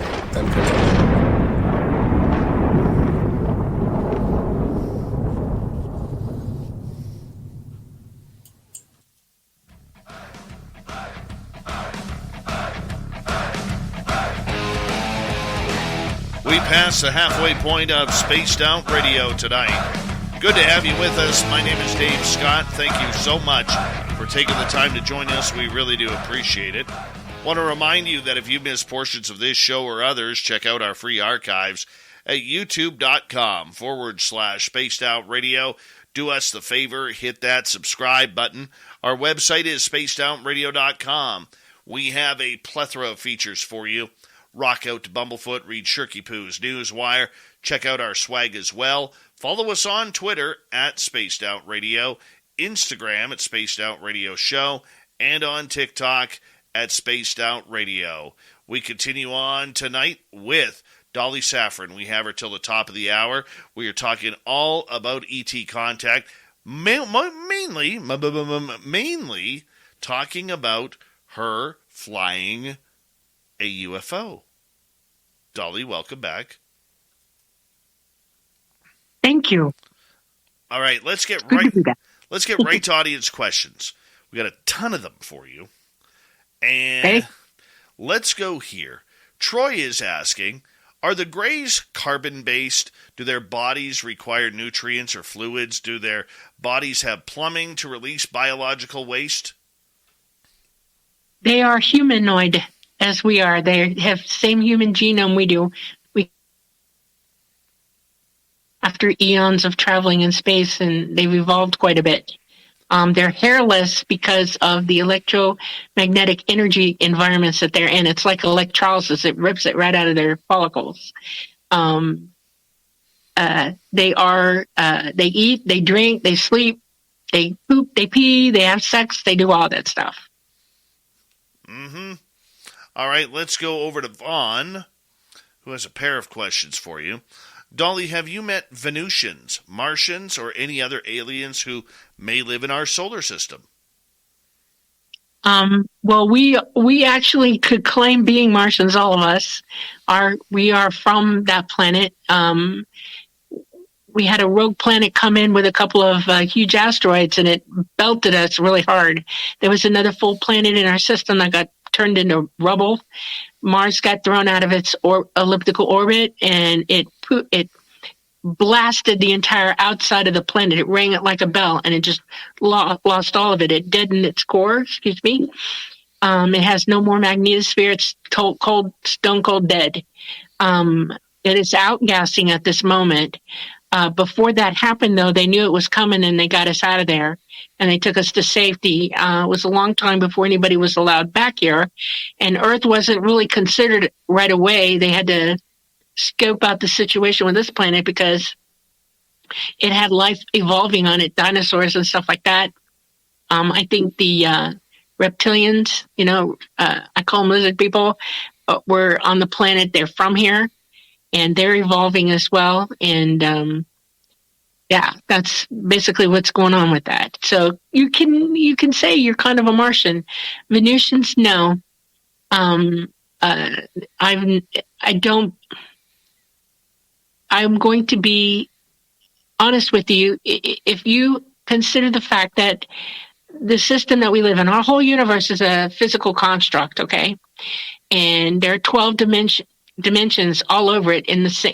We all live in these 12 dimensions together. You and I are speaking on a video with one another, and so what's in my 12 dimensions is also in yours. We're meeting right now.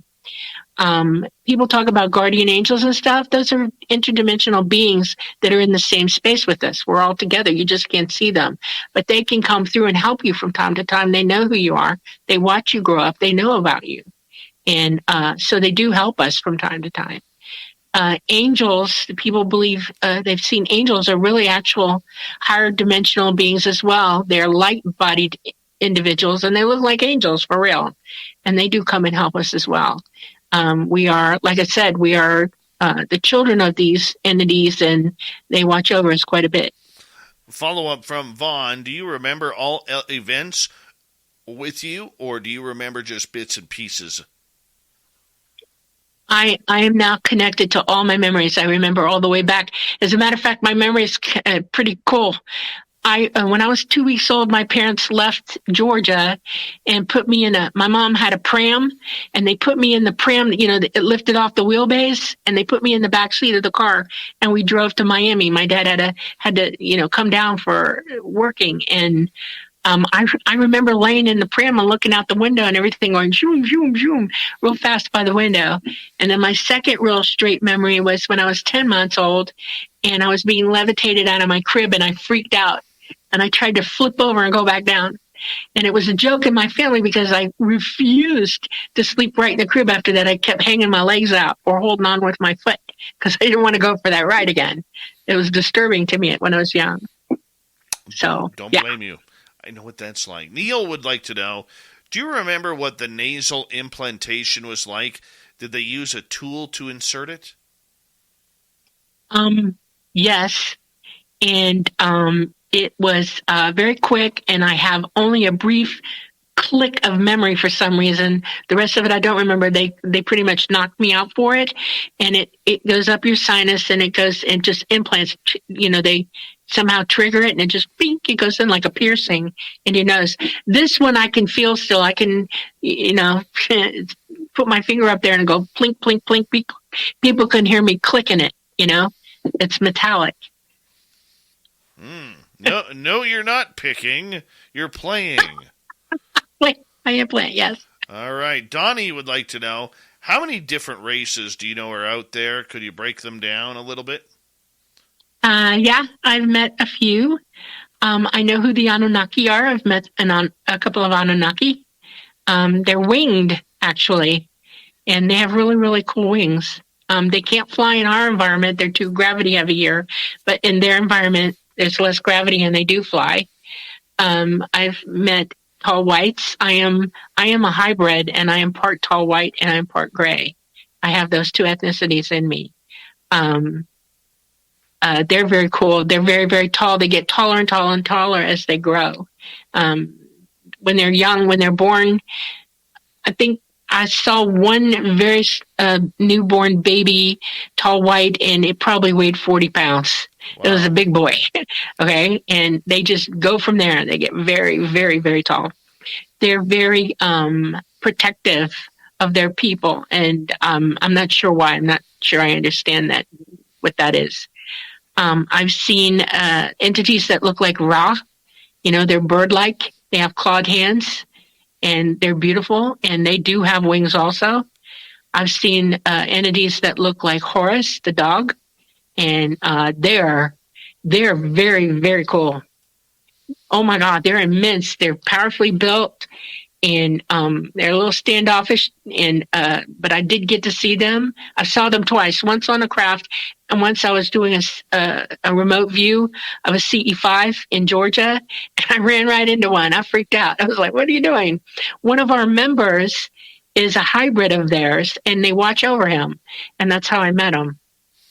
All right. Please go ahead. Okay, I've seen a mantid in my lifetime. I had a kidney transplant in 2016, and I was recuperating near the coast of Georgia, and I was in the house alone. Everybody was out shopping or something, and I was sitting in the living room looking out the door. It's a really, really blustery day that day, high winds, everything. And I'm looking across, the quad into the tree line, and I see something moving, and I'm like, what the hell is that? I was is it a deer? Is it a cow? What is it? And I stood up, and I took my camera because I could, zoom a little bit. And I started looking through it was a Motorola flip top, okay? And all of a sudden, I saw what I was looking at, and I was like, this is not a cow. This is not a deer. What the hell? And just as I got that thought in my head, it stood up. It was over 8 feet tall. It was a mantis. And it looked me dead in the face while I dropped everything and hauled ass out the door. I went running down there right after a kidney transplant. God only knows what I was thinking. And in its mind, it sent me the message, we are the watchers. We watch over you. And then it turned and walked away, and I could not keep up with it. I tried. I could not.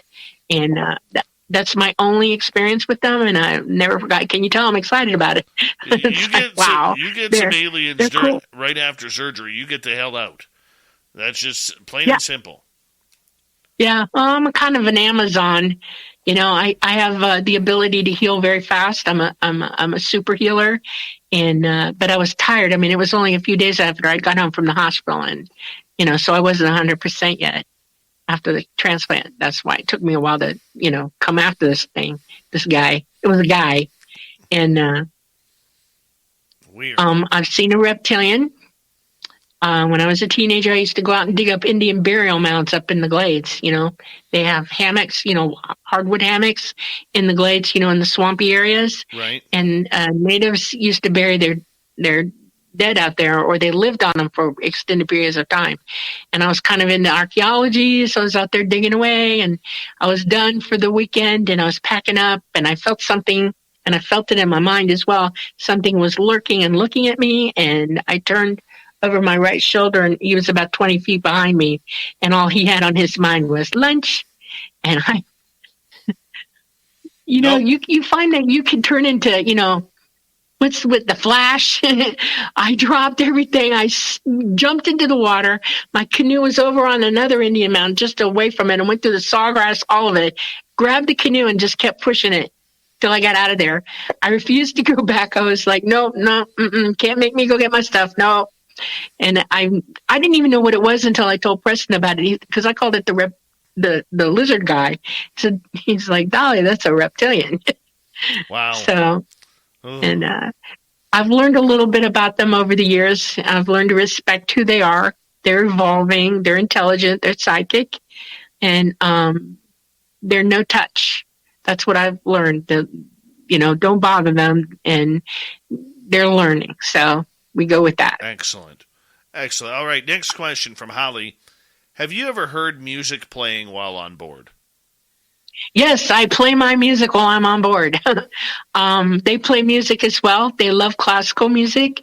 Talata has a thing for Victor Borga. He drives me crazy with it. But yes, they play music. They write their own music as well. They're very musical beings. They can speak in the language of the tonal quality, musically. So, yes, we're always playing something. Wow. Do they listen to a lot of earthly music? Yes. Yep. They sure do. They appreciate us a lot. I'm going to tell you right now, if I get on Craft, it's going to be very heavy metal. Very heavy. That's what I listen to. I'm a heavy metal girl. Yeah. And I listen to my heavy metal. This is just getting more and more victorious as we speak. Let's go over to the United Kingdom. Good morning, Jonathan. He is asking, describe the light on the ceiling of the Craft, please. The skins on the inside of the Craft can light up and do anything. Everybody that's on Craft, the entity will kind of accommodate them and give them what they feel comfortable with. So whatever that person saw on Craft is what they expected to see. And Talat, the entity, if it was Talata's Craft, he would have given them what they wanted to see. Right. Okay. So the idea that the entire ship lights up from the walls. Well, is that a cuttlefish? Yeah, like a cuttlefish. Okay, thank you. Great example. Let's go to Tony in the United Kingdom. Good morning, Tony. And what is the most amazing thing that the Craft can do? This I've actually seen, and it stopped me dead in my tracks. First time I ever saw it happen. The floor can be completely flat, and he can raise furniture up in it. The shapes of furniture. He can raise a table. He can raise a chair. I've even seen him raise a couch for people. Try to make it as homey for them as possible. He can extend or expand the size of him. He can blow himself up like a balloon and become bigger if he needs to. Wow. All right, let's go to another question from, Johnny, you already asked that one. Never mind. Let's go over to Logan, who is asking, do any ET crashes crash purposefully as performance art? No. That's a very, very, very what a morbid interesting question. And no, they do not do it on purpose, ever. Wow. Yes, I'm going to die today as performance art. I love it, Logan. Love it. And trust me, I'm not making fun. Let's go to Human Carl. Human Carl is asking, do you ever feel telepathic intentions from someone or group attempting CE5 type occurrences? I am what you call wide open psychic. I use about all of that ability that I can at my disposal, and I can hear everything everybody thinks. I'm not only empathic, but I hear what you're thinking. And I choose not to because it's an invasion of your privacy, okay? What I have to do is shield myself from it, push it away, not thinking about it. But when I'm in CE5 and I'm helping everybody to meditate, to bring crap down, to send the message to them, I will join with them in that meditation, and I can feel what they're feeling. I feel their elation. I feel their fear, everything, all of it. Yes. All right, let's go to another question from Human Carl here. Do the aliens that you met worship any deity? No, not at all. They have a conception of, their conception of what you would call God is that the universe is, hold on. I have to have a plug-in. Hold on. Uh-oh. Hold on. I'm holding. Hold on, my phone's over. Dolly's running in order to make sure that she gets past the 1% mark again.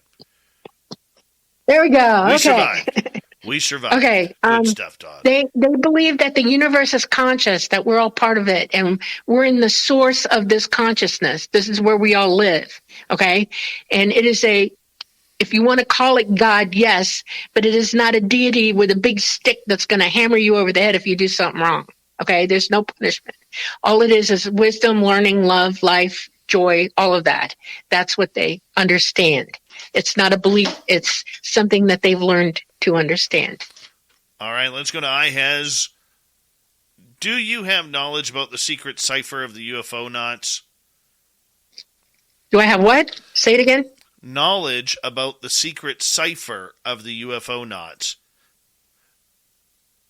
Now, I'm not sure what they're alluding to. Okay, Alan Greenfield wrote a book back in 1994 called The Secret Cipher of the UFO Knots, where everything is in code.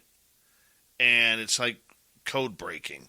But for you, I don't see it going down that road because you've had it so naturally your entire life. They have a language that they can speak, enunciate. I've taught everybody one of the words. It's called I'm ready. You say I'm ready to go, I'm ready. And it's atriar. Ice-T knows Ice-T, which is why I get my iced tea at Raising Cane's. We're both fresh all day. Sometimes we're sweet, sometimes we're unsweet, Jack. So celebrate National Iced Tea Day with your favorite iced teas and Raising Cane's. One love. Gorgeous gaming, stunning streams, unbelievable bandwidth. It's another Lifestyles of Gagillionaires. Meet the AT&T Fiber customers winning at life with hyper gig speeds. Meet Gagillionaire Terry. While his love of streaming horror movies has him constantly on the edge of his seat, his internet bill won't give him a scare. Oh, don't go in there. I'm telling you. Because since Terry upgraded to AT&T Fiber with hyper gig speeds, he doesn't worry about data caps or equipment fees. Come on, man. The door's open for a reason. And best yet, he also doesn't stress about a price increase at 12 months, because with the amazing Gagillionaire lifestyle comes an exquisite sense of tranquility. Most of the time.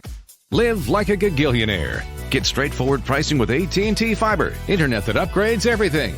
No data caps, no equipment fees, and no price increase at 12 months. Limited availability in select areas. Visit att.com/hypergig for details. Like that. There are other words that I could teach you. I don't have the time now. It's too hard to pronounce. It took me a long time to learn that. They also have a mental language that they all speak all the way across the universe. Psychic languages, conceptual language. It's not got words like we're speaking to one another now.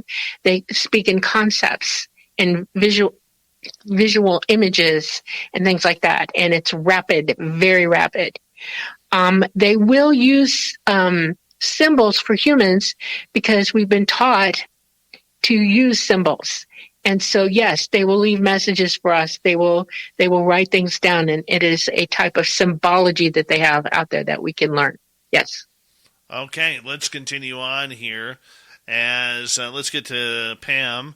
Have you ever flown on other planets besides Earth? I've been to other planets, many, yes. When I was young, I was taught on one of their homeworlds, the Tall Grays. It's in the Orion cluster. And it is a planet that's bigger than Earth, and it's got a much lower gravity. They have trees that are unbelievable. They're like skyscraper. You know, Devil's Tower on Earth? That was a tree. That was a tree. Yeah. Team Stump. Dolly is on Yeah. Team Stump. Hold on. Let us cheer for this. Dolly, we have some ridiculous people out there who believe that it's an actual rock formation. But no, you tell the truth. You speak the truth. Devil's Tower is Team Stump, people. Yeah, they're all over the planet. There are other examples. They're all over South America. The stumps are much closer to the ground because the wind cut them down closer to the ground. But, oh, yeah, they're everywhere. I got one 25 minutes from my house. Woo! Yeah. That's exciting. That's very exciting. Yep, got a nice You stump. need to go out there and take a picture of yourself on it. Get somebody to go over your house with over your drone and take a picture of you. Well, I got pictures of myself from underneath. I did. Okay. So nice. It is kind of cool. It is very cool. There is a picture of ours right there. Oh, I love it. That's awesome. Yeah. Look at that. That's fantastic. There's one of Dave right underneath the stump there. Oh my God. Isn't that cool? Yeah. That is beautiful. That's absolutely beautiful. Absolutely. You know what? You are now one of my favorite guests ever for making that statement. Making that statement that Devil's Tower is an actual tree stump. I love you. No wonder. Absolutely. No wonder Preston thinks you're awesome. Oh. Well, I agree. Fantastic. I think Preston's awesome too. So, okay. Oh, Team Stump. Yes. All right. Let's. You were saying, okay, you've been to other planets, and the planet. I'm curious here for a second. The planet you went to in Orion. Yes. Just below the belt, in between the bottom two stars, south of the bottom two stars. If you go to the third star on the right and you go straight down from it, that's where it's at. Third, would that be the lowest one or the highest one? The lowest one. In the belt, okay, there's the 3 stars in the belt, okay? And it's the third star to the right that you're looking at, and you go straight down, and there's a big star there. That's it. That's their star system right there. Yeah. I had a feeling. One more question from Donnie tonight. Of all the races, and other than humans, which race is considered the problem race? Well, I don't have the time to give you the whole history of this, okay? And they've since worked it out, okay? But the Anunnaki were a problem for everybody, okay? The Anunnaki were somehow this iteration that we're going through now. We're supposed to help our society learn and start off and do all the things. And they did some things that kind of made things impossible for us to not be violent and not be, negative and stuff like that. And I don't know if they consciously knew they were doing it that way or what, but they've been, taken to task over it. The Anunnaki are no longer on this planet and not allowed in at all. Okay? That's why. So, yeah, they were the problem children. Okay. I may not agree with you on that one. We may end on a disagreement on that one. Oh, that's okay. That's all right. Somebody that I know may have a couple of 10-foot Anunnaki members as bodyguards. Oh, well, are they OBE or are they physical? Both. Ooh. Wow. We'll talk. Okay, thank you. I would be very interested to know this. Yeah, okay? We will talk. I don't know everything, right? Yeah. Well, unfortunately, we're going to leave it on a cliffhanger. We will talk to you again on July 14th. You're going to return for number 2 here because I'm blown away by you, Dolly, and I hope Preston doesn't mind us stealing your time. But Dolly Safran, just an amazing guest. Coming up next, We're going to head to the swamp with Swamp Dweller. Super Duke is here. Then it's Dave 101 time and Shirky Poo's news. Check it out. Spaced Out Radio Hour 3 is next. Okay. You were wonderful. Oh, thank you very much. So are you. This was so much fun. Yes, it was. I had a wonderful time. I've been looking forward to this for weeks, just so you know. And I'm going to keep coming back to your chat rooms. You know, I'm up all night anyway, so thank you. I look forward to it. You got a lot of nice people in there. We do, and they're going to love you even more after tonight. They're all cheering you on. So if you go in the chat room right now, they are cheering you on right now, and I know they're excited that we're coming back, especially now that we know you are a member of the Team Stump clan. Team Stump people. Okay. Yeah. All right. Okay. See you, Dolly. All right. Ta-ta. All right, Dolly Safran. I love her. Her energy is amazing. Amazing. I'll be right back, and then I'll bring in Super Duke, who has left sushi in his cage tonight. But that's okay. We'll be right back.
right.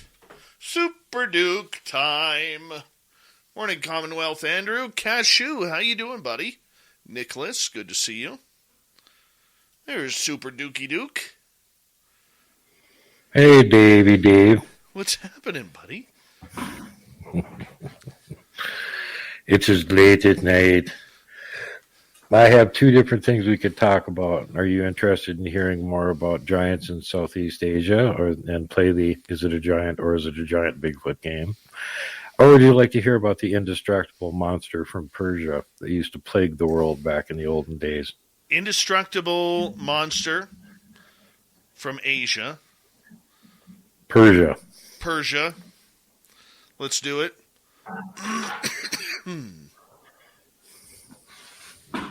Super Duke.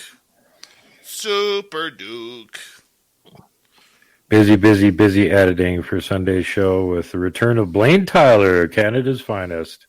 Mm-hmm. He's going to be doing a little retrospective on when the inimitable Dr. John Bindernagel came to visit him 10 years ago and got the tour around his research area.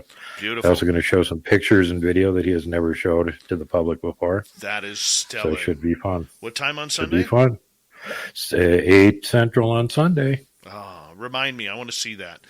Big thank you to Donnie ×2, Victor, Smithy, Victor again, and Andrew for the super chats tonight.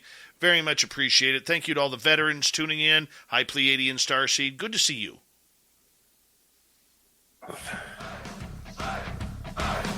Would you like to connect with us? Head to spacedoutradio.com for all your latest show info. Now, back to Dave Scott and SOR. Kicking off the third and final hour of Spaced Out Radio tonight.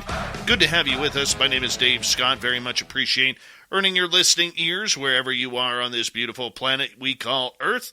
Hi to everyone listening in on our terrestrial affiliates around North America, digitally on Odyssey Radio, TalkStream Live, and KPNL. All of our archives are free. Join us at youtube.com/Spaced Out Radio. Do old Davey the favor. Hit that subscribe button. The Desert Clam has set the password for tonight in the SOR Space Travelers Club. Tasenda. Tasenda is your password. Use it wisely, Space Travelers, as the Clam sets the password each and every night right here on Spaced Out Radio. Our website is spacedoutradio.com. We have a plethora of features for you. Rock out to Bumblefoot, read Shirky Poo's Newswire, check out our swag as well. Follow us on Twitter at Spaced Out Radio, Instagram at Spaced Out Radio Show, and on TikTok at Spaced Out Radio. It is time once again where we head into the swamp. Our resident swamp dweller brings us another spooky story. Hi, Spaced Out Radio listeners. This is Swamp Dweller. It's time for your nightly dose of spookiness on the show. If you have an interesting encounter or a spooky story that you would like to share, be sure to submit them in at swampdweller.net. You can also find our YouTube channel at youtube.com/swampdwellerreads. Now, let's chill out, relax, and together, let's enter the swamp.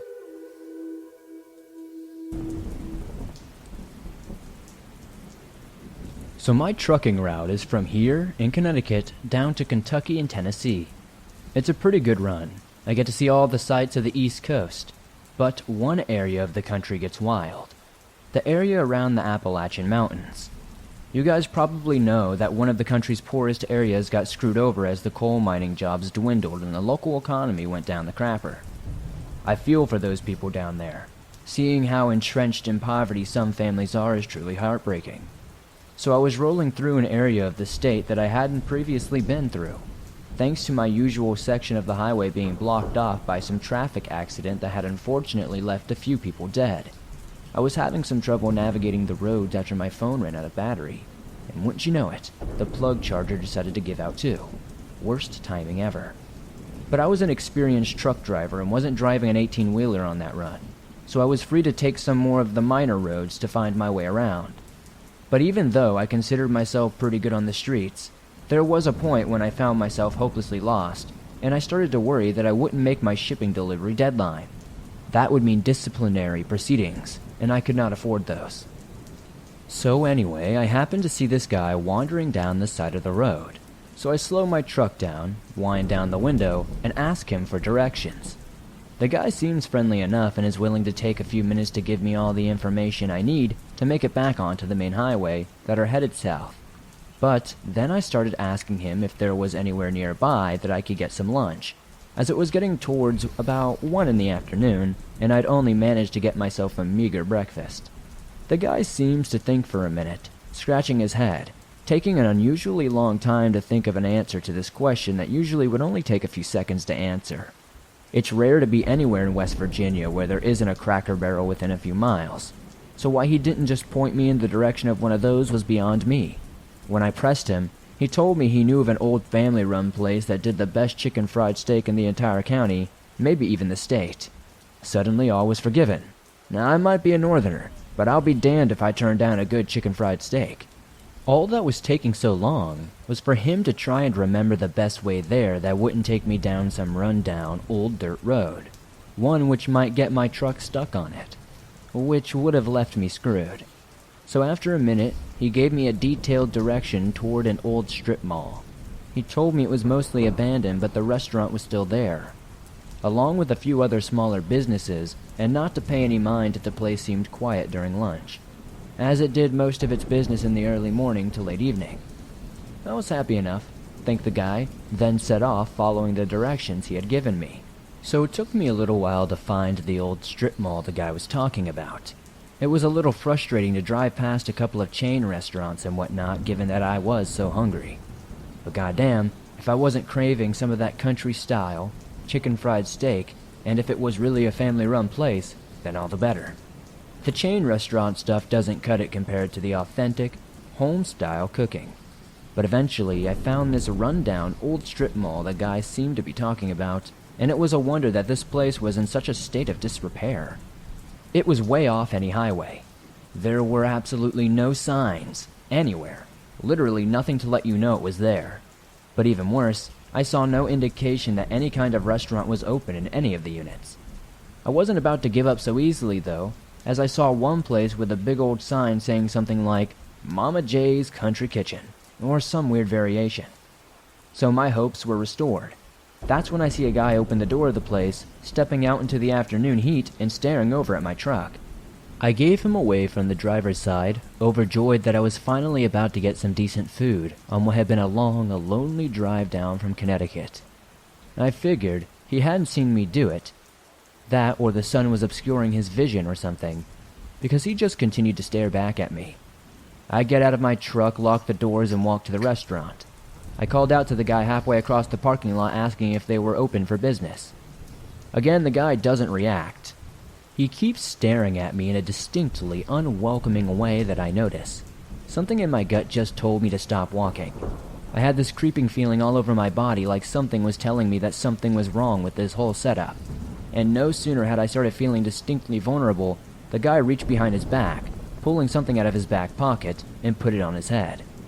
At first I thought it was a woolly hat, but then he pulled it down, and I realized it was a balaclava. Then I noticed something else in his hand, a small revolver. I turn and start running back to the truck, and as I do, I see a few other guys emerging from the derelict units, each running towards my car and trying to cut me off. Each had a weapon in their hand, be it a knife or an iron bar, and seeing those just made me run even faster. Thank God I had gotten that feeling when I did, otherwise they would have made it to the truck before I did. I threw the door open, jumped inside, and locked the cab behind me, trembling as I was rummaging for my pocket, trying to get my keys. The bandits surrounded the cab of my truck, hitting the chassis with their weapons and demanding I get out. The guy with the gun aimed it right at my face through the windshield, screaming for me to get the hell out of the truck. I had no choice but to do what I did. I gunned the engine and plowed the whole bunch of them, knocking down those who didn't jump out of the way of mine. I leaned down in my seat as I gripped the wheel out of pure instinct, and again, I thank God I did, because when I did that, and I hit the guy with the gun, he let loose a single shot that shattered the windshield and struck the seat just above my head. I circled the parking lot expecting the following image to come at any moment, but only the bandits that had gotten out of my way of my initial truck charge were chasing me. 2 or 3 were lying on the concrete, rolling around in pain while the others held on to their limbs. I think it's about the only thing that saved me. having the presence of mind to ram them instead of trying to reverse out of there. If that had been my choice, I might not be around to tell you this story. I got out of that parking lot, speeding off blindly in the first direction I could until I found somewhere to park up and call the cops safely. The sheriff's deputy I spoke to told me to swing on by the department when I was able to, so I could give a statement, and I did exactly that. But not until I'd managed to get some lunch, as not even the terror of almost getting hijacked and getting killed would dull my appetite. I guess that makes me sound goddamn fat, but you guys need to appreciate just how hungry I was. Down at the department, however, I learned that I was not the first truck driver to have this issue. I was not the first one at all, actually, to run into these. Iced tea knows iced tea, which is why I get my iced tea at Raising Cane's. We're both fresh all day. Sometimes we're sweet, sometimes we're unsweet, Jack. So celebrate National Iced Tea Day with your favorite iced teas and Raising Cane's. One love. Progressive presents Married to Your Home. I'm disgusting. Oh, House, don't say that. You could live someplace so much better than me. That's not true. Oh, yeah? Look at these uneven stairs. Gross. House, you know I don't care. Ugh, and the squeaky door hinge. Well, I think it's cute. No matter how much you already love your house, you'll love it more knowing you could save big bundling your home and auto with Progressive. Coverage from Progressive Casualty Insurance Company affiliates and third-party insurers. Bundle discount not available in all states or situations. Bandits. How I'd been just unlucky enough to ask directions from one of their kinfolk, who had directed me to a rundown strip mall just before calling his buddies to let them know I'd be there. At least, that's the only conclusion we came to once I described the guy I had asked directions from. The deputy seemed to nod knowingly when I related this guy's physical description. I'm warning you guys to be very careful when you're out on the roads. And although it seems like a tired old cautionary tale from your Facebook posting aunt, be careful when you talk to strangers. There's no way of knowing who they actually are. Oh, we say thank you to Swamp Dweller once again for another exciting, spooky story right here on Spaced Out Radio. The Swamp Dweller joins us nightly, and you can check him out on his YouTube channel, youtube.com/Spaced Out Radio. Make sure you do. Make sure you hit that subscribe button. All right, it is time once again where we head into the Cryptid Report. From World Bigfoot Radio, it's Super Duke, Dookie Sullivan.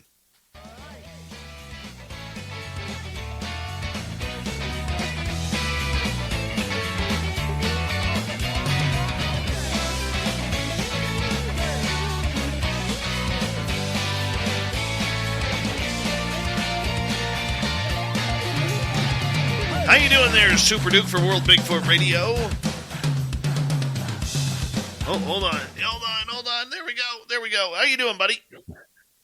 I was just enjoying that report from Swampy there. That was pretty scary. You got to look out and be careful. Those deep fried Southern desperados that want to mug you and take your chicken fried steak away. That is not a good thing. You know what? You can have my vehicle, but leave the chicken fried steak alone. I'm sorry. There are certain things that I will die over. You know what I'm saying? Yeah. A good meal. Oh, yeah. Yeah, especially the true, authentic Southern fried, chicken fried steak. It goes right along with the double feature there. Get out, you kids, get off my lawn and leave the chicken fried steak. Right. I've never had that. See, the sad part of living in Canada where I do, we don't get those chicken fried steaks or the high quality, Tex-Mex food that you get in Texas, or some of that Southern fried, crawfish and corn. I want to try one of those.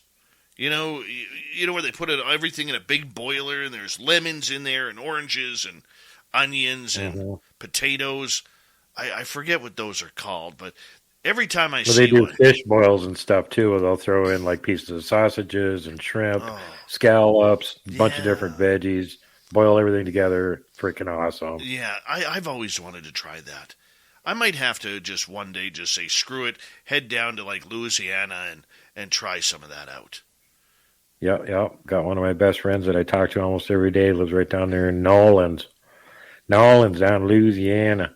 So anyway, we're going to talk about horrifying cryptid from the ancient past tonight. What do you say, Dave? Good. You got 10 minutes, my friend. Okay. Well, this one's very interesting. It comes us from the very distant past, and either it was the naughty Anunnaki or the Zetas or somebody playing around with their little junior science kit apparently created these things because, they talk about different kinds of chimeras, which are combinations of creatures that couldn't exist in nature. And apparently this seems like one of them, but this story's been sticking around for a long time. In the depths of the Indian jungles, a creature lurks, hungry for prey. Its head is that of a man with a long beard, but its body is that of a mighty lion. The mighty beast has a magnificent tail that stretches out behind it. The tail resembles that of a scorpion and has many stings, which it uses like arrows to render its prey defenseless. And this comes out in all the stories about it. It's got like these little barbed spikes that it can throw with its tail, with much the same damage as getting hit by an arrow, except they're poison too. This terrible beast lurks in the reeds and appears to its victims as an old man until it's too late. When it strikes, no evidence is left behind. It is the mighty manticore. Manticore is a mythological creature that was said to be unconquerable. The mighty beast is best known for its strange but magnificent features. It's often said the beast has the head of a man, body of a lion, tail of a scorpion. Thought to be one of the mightiest of beasts and capable of devouring every animal in the jungle, except for elephants. There is no given explanation for why these creatures were unable to defeat elephants, only documentation that for some reason elephants seem to be able to evade even the most powerful of the manticores. The word itself comes from a Persian name for the beast, Manticorus, thought to loosely translate as man-eater. It is said to make do with it will eat almost anything, but prefers human flesh, and will make do with one man if that's all that's available, but would much rather prefer to lie and wait for a minimum of 2 or 3 men and devour them all. It was rumored that the manticore was able to kill 3 men at once without issue, and could likely take more than that number if the opportunity presented itself. Now, according to legend, the manticore was seen as an apex predator that couldn't be matched by man. The beast was supposedly known to have incredible speed that not even the fastest man could compete with in a chase. In addition to this, the body of the manticore was similar to a lion. This meant the beast had long, sharp claws that it could use to tear apart its victims if the opportunity arose. The beast was supposedly capable of ripping a man apart with one swipe of its mighty paws. Though the claws of the beast were no doubt intimidating, many recorded tales suggest that the manticore rarely relied on them. The tail of the beast resembled that of a scorpion, had several large barbs or stings that came off the sides, and one that rested at the tip of the tail. These were poisonous and could be used to prick the victim if in close proximity. Distance, however, didn't seem to slow them down, as they were able to flick their tail and hurl these barbs at a distance of up to 100 feet. Those who were hit then became paralyzed. The beast was then free to devour the victim without a struggle. The manticore is famed for eating its victims whole and leaving nothing behind. While many other beasts of the forest are able to devour the entirety of a human, the manticore took its feasting a step further. In addition to eating all of its victims' remains, it also ate their clothing, money, and other possessions. Because of this, there was often little evidence that the manticore had struck, aside from trace amounts of blood. This is also part of the reason the beast was so feared by so many. Whenever a person went missing entirely and searches failed to return any trace of their body or possessions, missing 411, the loss of the person was blamed on a manticore attack. It was claimed that the manticore lured people in by laying in tall grass or reeds. This would hide its magnificent huge body and show only the head of what appeared to be a bearded man. Many victims were said to have ventured too close to the beast, only to be devoured by its triple rows of razor-sharp teeth in upper and lower jaw. It was thought that those who ventured too close to the beast failed to notice several key signs. Most notable of these signs was said to be the sound of music. It was thought the manticore was unable to speak in human languages, but had a voice similar to that of a trumpet. Now, let me diverge here for a second. A lot of other reports that I've read about this from the olden days and stories about it talk about it being able to stun people with its voice. Oh. And if they're comparing this thing to a tiger, that's really revealing and perplexing, because it's only very recently that we found out that tigers have infrasound, and they can stun and disorient animals with them. We think Bigfoot can do the same thing, by the way. And so it's very interesting that they somehow ascribed this power to this creature, which theoretically certainly seemed like it could have something like that, in addition to the other weird properties. So it can stun you with its voice, it can disorient you, it can just knock you out. Sperm whales are known to do that too. Yep. Elephants communicate long distances with each other with infrasound. Right. Anyway, seeing that the head of the man in the grass, or the appearance of the man, they likely thought they were approaching. They assumed it was a person until it actually jumped at them. It was often said it looked like a man's head, a bearded man with blue or gray eyes. But it's safe to say that few who saw the color of the beast eyes lived to tell the story later. There were, however, measures that could be taken to ensure that these beasts were not able to grow into predators that were impossible to escape from.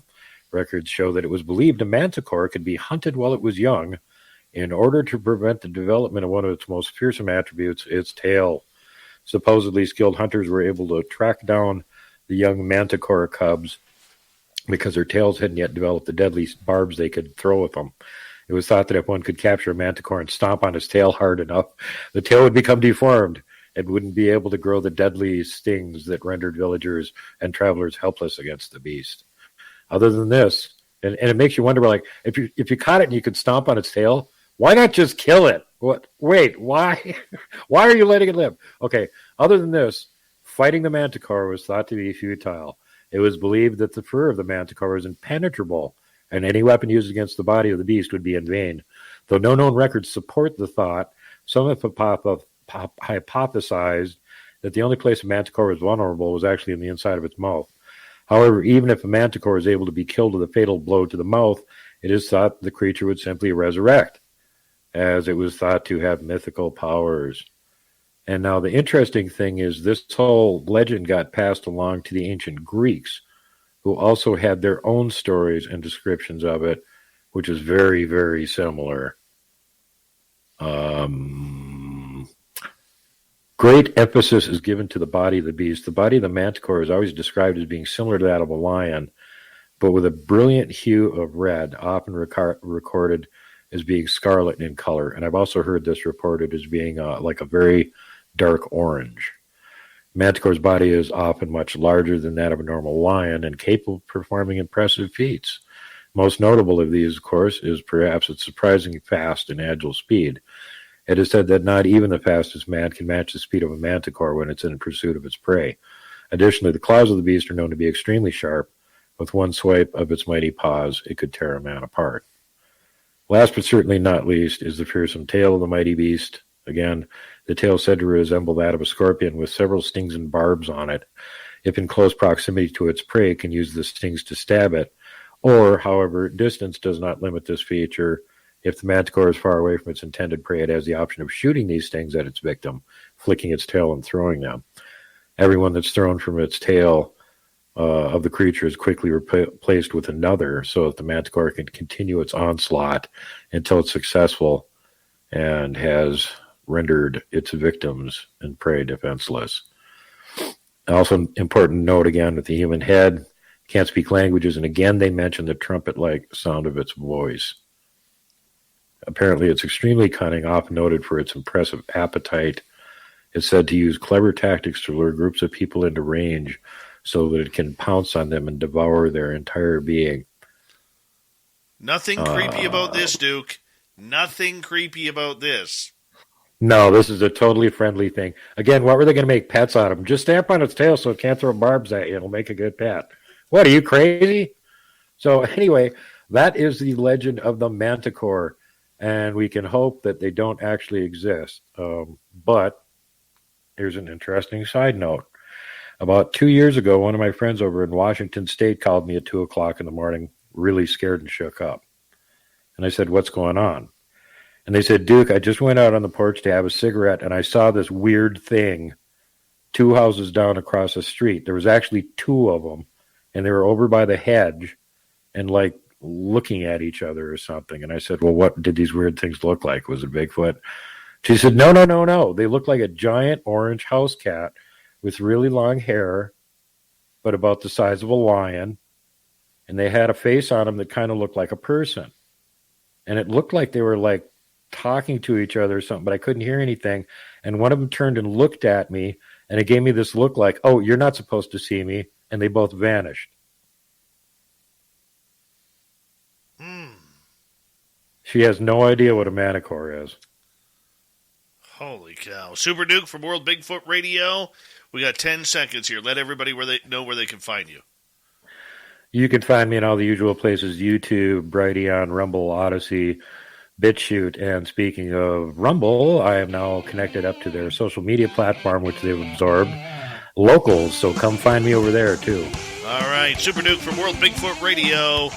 Check him on out. Hit subscribe. Coming up next, I'm feeling it. I'm getting a little angry.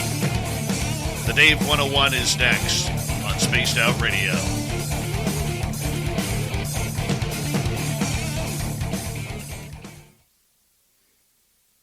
Super Duke. Super Dave's Duke. Rant 101 coming up next. Dave's Rant 101. I'm pissed off. I am pissed off. Good. This would be a good epic rant. I'm still getting comments on that show you did with me last time of people going, tee, that was hilarious. You guys are great. Yeah. I hope you edited that one a little bit. Well, and you should go back and actually look at it. Yeah, there's the one part where you actually said like 3 swear words, and I edited out all the vocals for about 3 sentences and put spectacular expletives deleted to make it look like you were really going on at it. Because it looked like you were. So, I couldn't resist. And there was actually a part where I said things I shouldn't have, and I deleted myself, too. Oh. If people would have seen the original copy of that, holy cow. It was great. They'd love you even more. You'd have 200 more subs than you have now. Oh, yeah. Let me, hold on. It starts out like this. Well, if I was one of the guys that was on the board of directors at the BFRO, the first meeting, I'd walk in and expletives deleted. I think I said you're effing fired, right? And Dave's like, oh, no, people aren't going to like me anymore. And I'm like, are you kidding me? You're going to get 500 subs as soon as people see this. Oh, my goodness. Holy cow. 66 comments on that one. Let's see here. And if you didn't go watch the Guggly Reports, you still got to go watch it because you're hurting my feelings. I made a special birthday present for you and you didn't look at it yet. I will. I promise you. All 15 minutes where you can skip the beginning and end, and then it's like 12 minutes, so it's not very long, Dave. I promise you I will. Oh. You'll enjoy it. I made an epic horror movie out of it. You know me, I like to overdo things. Mm-hmm. Oh, my goodness. But yeah, that Manicore thing, I sure hope they don't exist. There's somebody else that did a report on those, and he got some other weird information. Like how the cicadas or some of the bugs that like show up every 18 years or that kind of stuff. Well, apparently these things have like a 300-year cycle. So every 300 years they show up out of nowhere. You have to exterminate the damn things, and then they're gone for another 300 years. Oh, nice. Yeah. So hopefully somebody kept some records around about the best way to exterminate them. Oh. Yeah. Yeah. Tail flicking, face eating monsters, damn it. Just a small can of Raid ain't going to get the job done. No. Nope. Yeah, the whole thing with them being able to apparently supposedly have infrasound, it's like, where did they get that idea from? Thousands of years ago of infrasound. We supposedly just figured that out here about a decade ago. Right. Somehow they knew about it like 4,000 or 5,000 years ago. Wait, what? Ridiculous. Yeah, they're scaring me. Quit being accurate about this stuff. It's a lot easier to, think it's an imaginary monster when you don't put any accurate stuff in there. That's right. That we probably would have for a power. Right. Stop it, people, already. Stop it. Yeah, stop it. Stop it. Well, D&D, Dungeons & Dragons made it worse. They gave it like bat wings like a dragon so it can fly. In the original story, it's not supposed to be able to fly. It's at least stuck on the ground, even though it's ridiculously fast and it can outrun you. At least it can't fly to outrun you. Ridiculous. Bad Bad, scary, nasty monsters. Monsters not good. So, hey, it's summertime, Dave. All 3 months of it. When are you coming over to do some Bigfooting here, buddy? Oh, let me look at some calendar time here, because I know in July I'm going to Denver, and then it's looking like right after Denver I'm going to take a quick 2-day trip over to Las Vegas because I have to meet with somebody. And and then I have my nephew's stag, and then in August I got his wedding, and I actually asked him, I said, do I really have to come? Because I hate weddings, Duke. I hate weddings with a passion. And he's like, yes, Uncle, you need to show up. And I'm like, fuck, right? Like, I said, can't I just take like a loaner on this one? Take a flyer on it, like send me the tape that I'll never watch, right?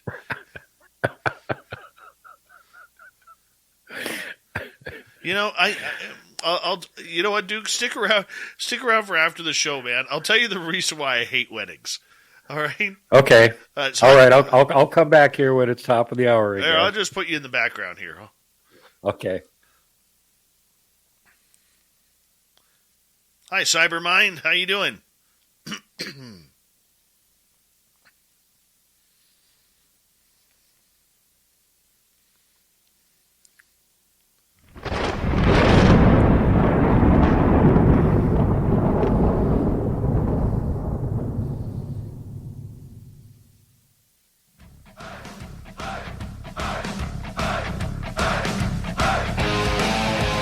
We've rounded third. We're heading for home tonight on Spaced Out Radio. Good to have you with us. My name is Dave Scott. Very much appreciate earning your listening ears. Want to remind you that if you missed most of this show or others, check out our free archives at youtube.com/Spaced Out Radio. Do me the favor, hit that subscribe button. Our website is spacedoutradio.com. We have a plethora of features for you. Rock out to Bumblefoot, read Shirky Poo's Newswire, check out our swag as well. Follow us on Twitter at Spaced Out Radio, Instagram at Spaced Out Radio Show, and on TikTok at Spaced Out Radio. I'm telling you, I'm feeling a little angry tonight. I really am. And you'll know why, because here's the Dave 101.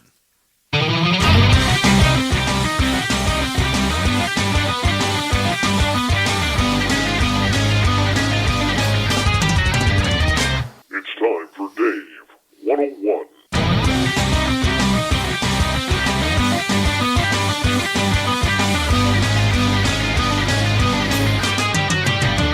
There's two things I'm upset about heading into this Dave 101. Number one, I'm mad at the UFO Twitterverse and the UFO world.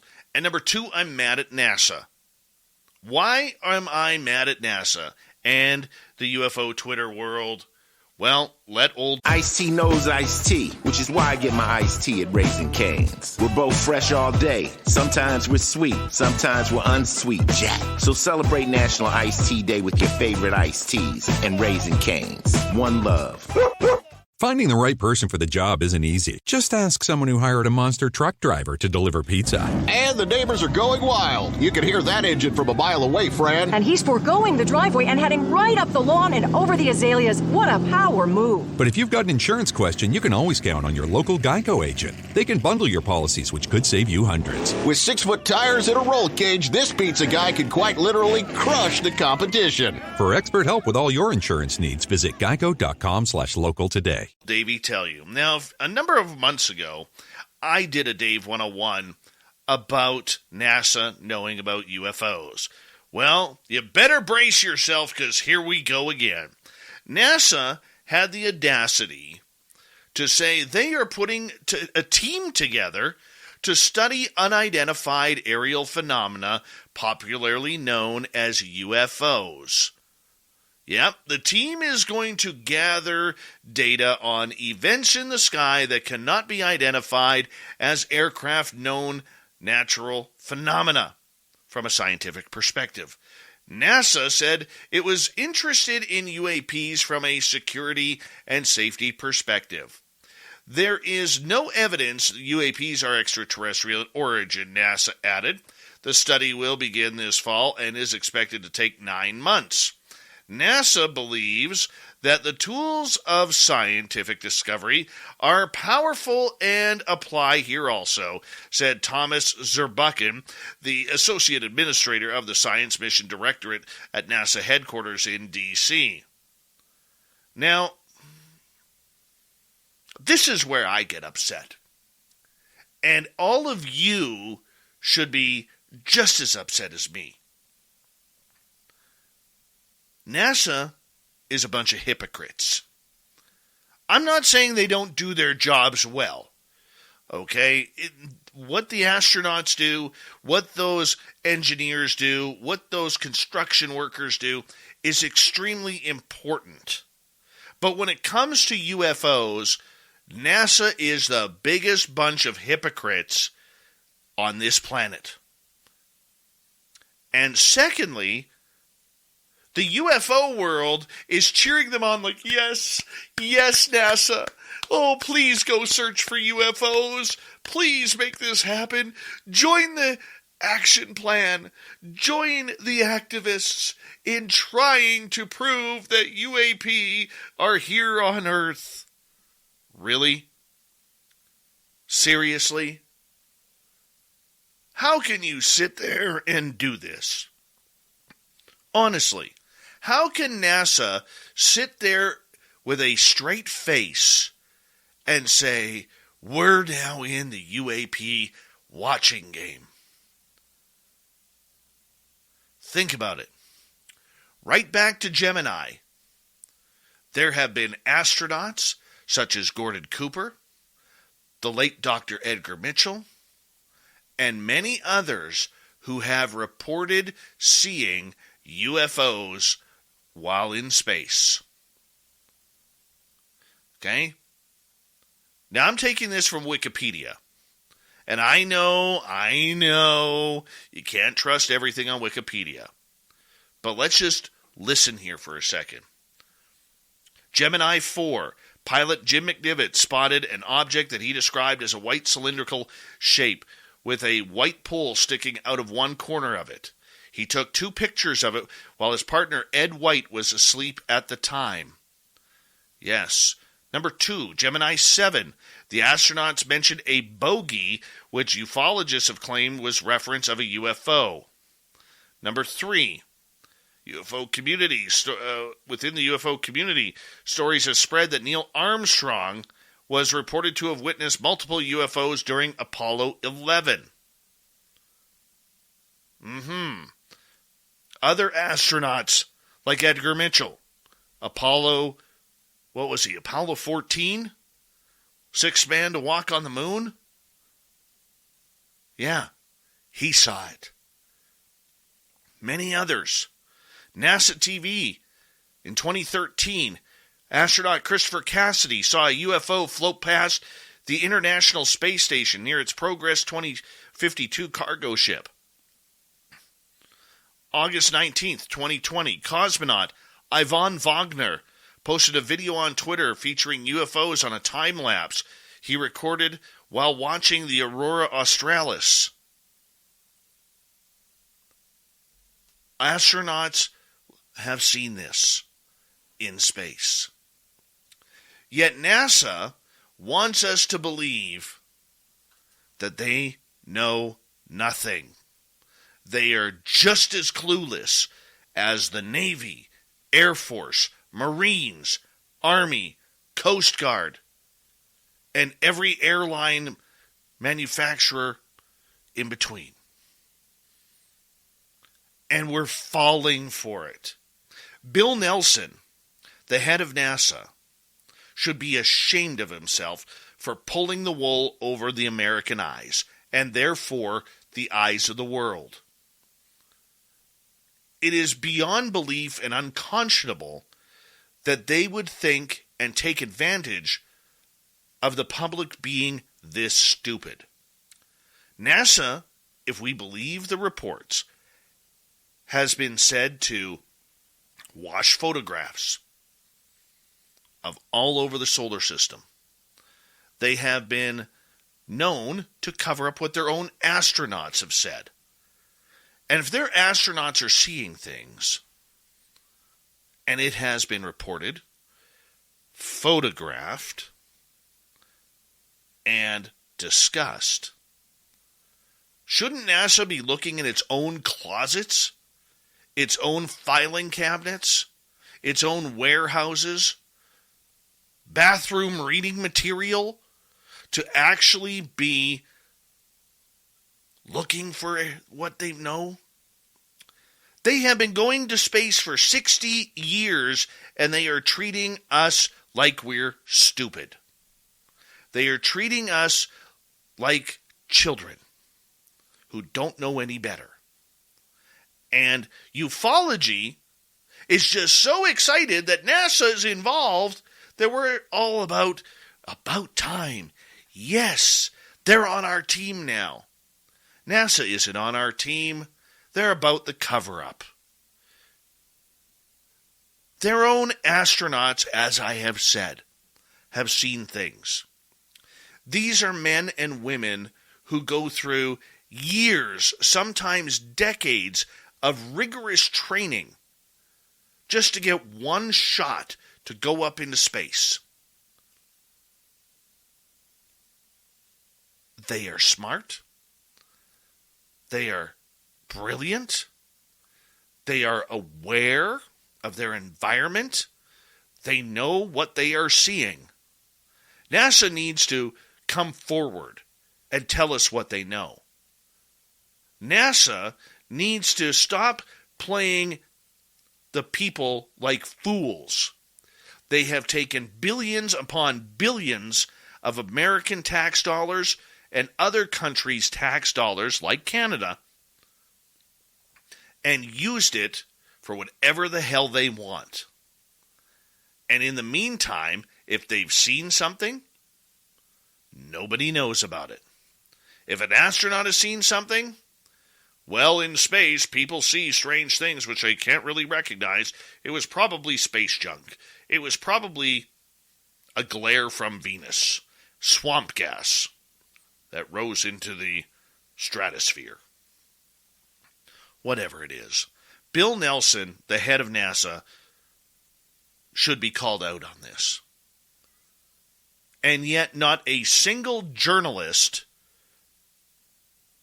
who is now covering this topic is even bloody aware to ask the simple question, what about the dozens of astronauts who claim they have seen unidentified aerial phenomena in the skies above, in the deep black darkness of what we call space? And because they're not being called out on the carpet, the rest of us get to look stupid. And we should be ashamed of that. Ufology in general should be completely ashamed that no one has asked Bill Nelson to look in the closet of NASA to find what is in there. And this is all about disclosure, people. How can we have a proper disclosure when we are being treated like morons? We are being treated with childlike gloves, and we're buying the narrative. We're buying the narrative that NASA's SETI program in 50 years has never heard a thing, even though we know they've had signals. We're buying the progress and the problem now that NASA has never looked into UFOs. Nobody has ever seen a UFO. No astronauts have seen a UFO. But by golly, if the Navy has seen them, and this is part of a threat narrative, for the next 9 months, we're looking into UFOs. Really? Shame on you, NASA. Shame on you, Bill Nelson. And shame on you, UFO community, for not calling out what it really is. And that is the back behind of a bull and the smell that comes from it. It is terrible to think that we are allowing another government agency to play us like we're idiots. Now, some of you may disagree with me. Some of you may say, look, Dave, you got to get off this high horse here. You have to allow these people to get the job done, and it takes time. NASA has over 60 years of taking its time. They have over 60 years of whitewashing photographs, of whitewashing videos, of cutting feeds from the space shuttle to the International Space Station when something anomalous comes along. And ignoring their best people, their astronauts. Could you imagine if it really was true that Neil Armstrong said on the security line, they are here, they are on the mountain, and they are watching us? Or another astronaut stating on the emergency line, holy cow, there is a Santa Claus. We've heard all the rumors. Some of them, including documentarian Darcy Weir, have recordings of these astronauts. Now, Darcy Weir, over the next little bit here, by the fall, will be having a look at NASA and UFOs. I know this because I'm the one who is doing the voiceover work for it, the narration. And in that documentary, you hear astronauts talking about what is flying right beside them. But as NASA stands for, never a straight answer. Should we expect any less? No. No, we shouldn't. But all of you have the power to call them out on their garbage. Because this is what it is. It's garbage. Start tweeting them, like I have. Say, NASA, have you looked in your own closets? Has Bill Nelson, your head executive and former astronaut, looked in his own closet? Are you really calling your astronauts, these brilliant PhDs who've gone into space, these doctors of engineering and sciences and mathematicians and pilots, very, very intelligent people, are you calling them liars for what they saw? Denying it truly is calling them liars. We need better. We need to stop these organizations, whether it's the government, the military, or NASA, from treating us like fools. And if you have an interest in ufology, stop accepting crap like this.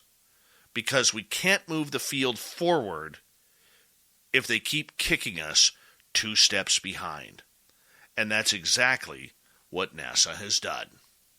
And that is your Dave 101. Leave a comment below and let me know what you think. What time is it? It's time for Shirky Poo's news! Oh, Shirky Poo has it for us tonight. Yes, she does.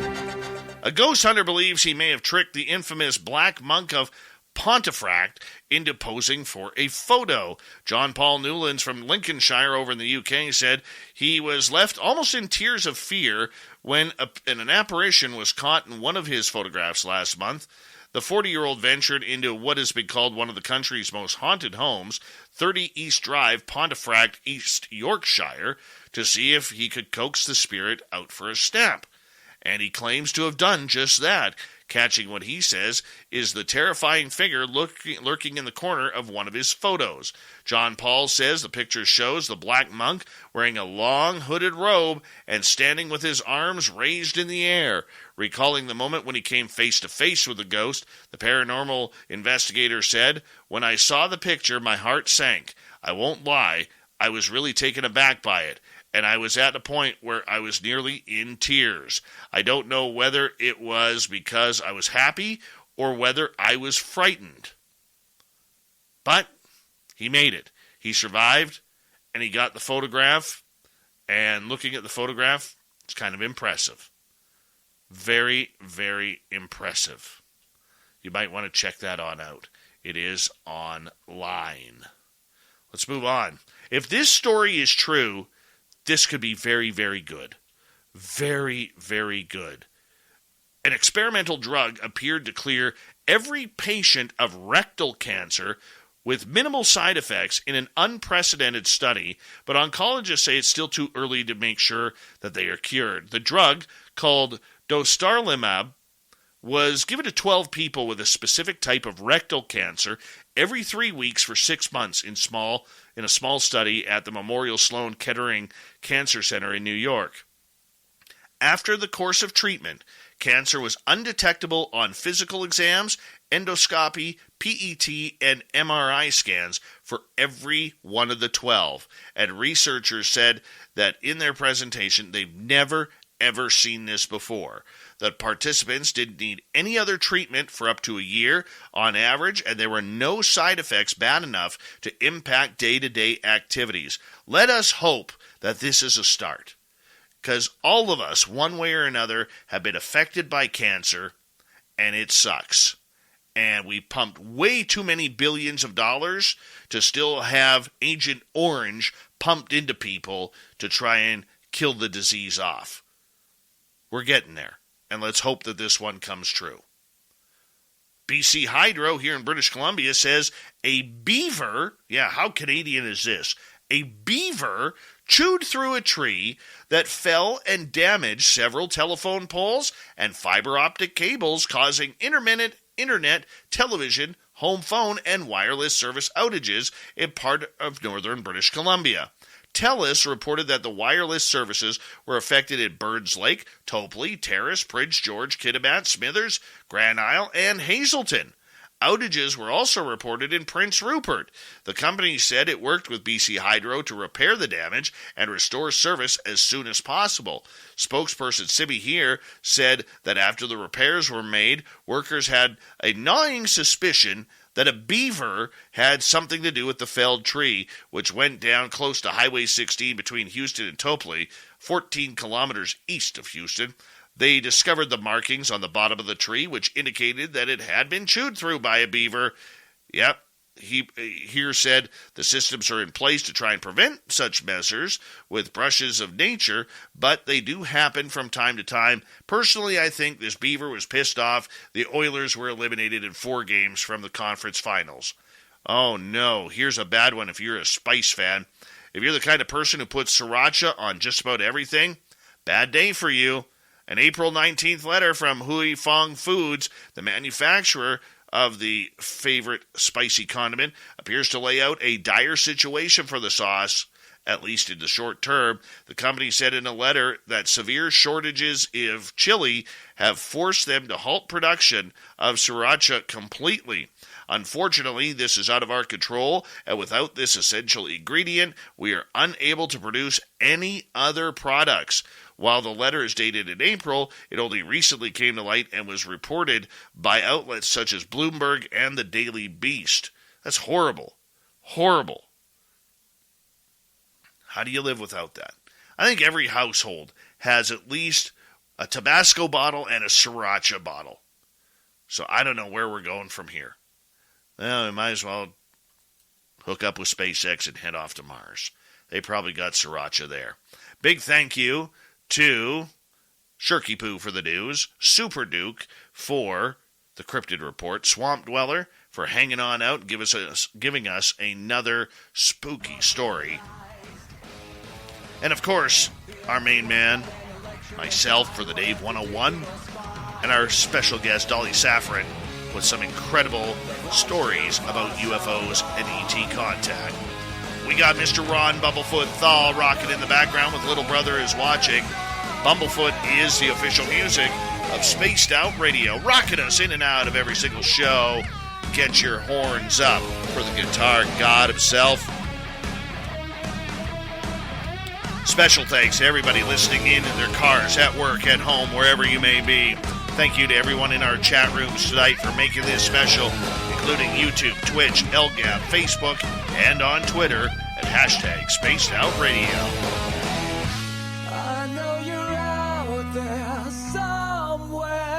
Remember, this show is copyright by Spaced Out Radio and SOR Media Ventures Limited.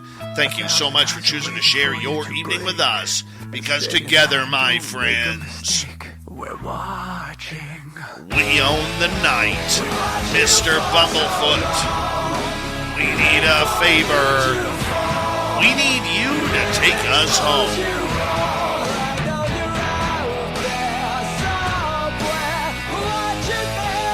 Yes, the Woo train has docked for the night, but soon, my friends, we shall ride again. Your seats are always available. Your tickets never expire. And if you want to bring a friend, we've got room for them too. Good night.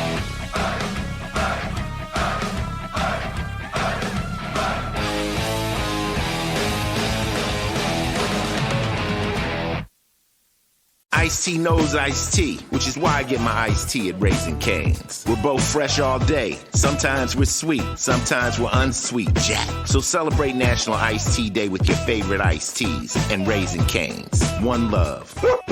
This summer, get road trip ready with the brake experts at Midas. With up to $100 back on 2-axle brake service when you use your Midas credit card. So you can make sure every stop on your road trip is one you want to make. Request your appointment today at Midas.com.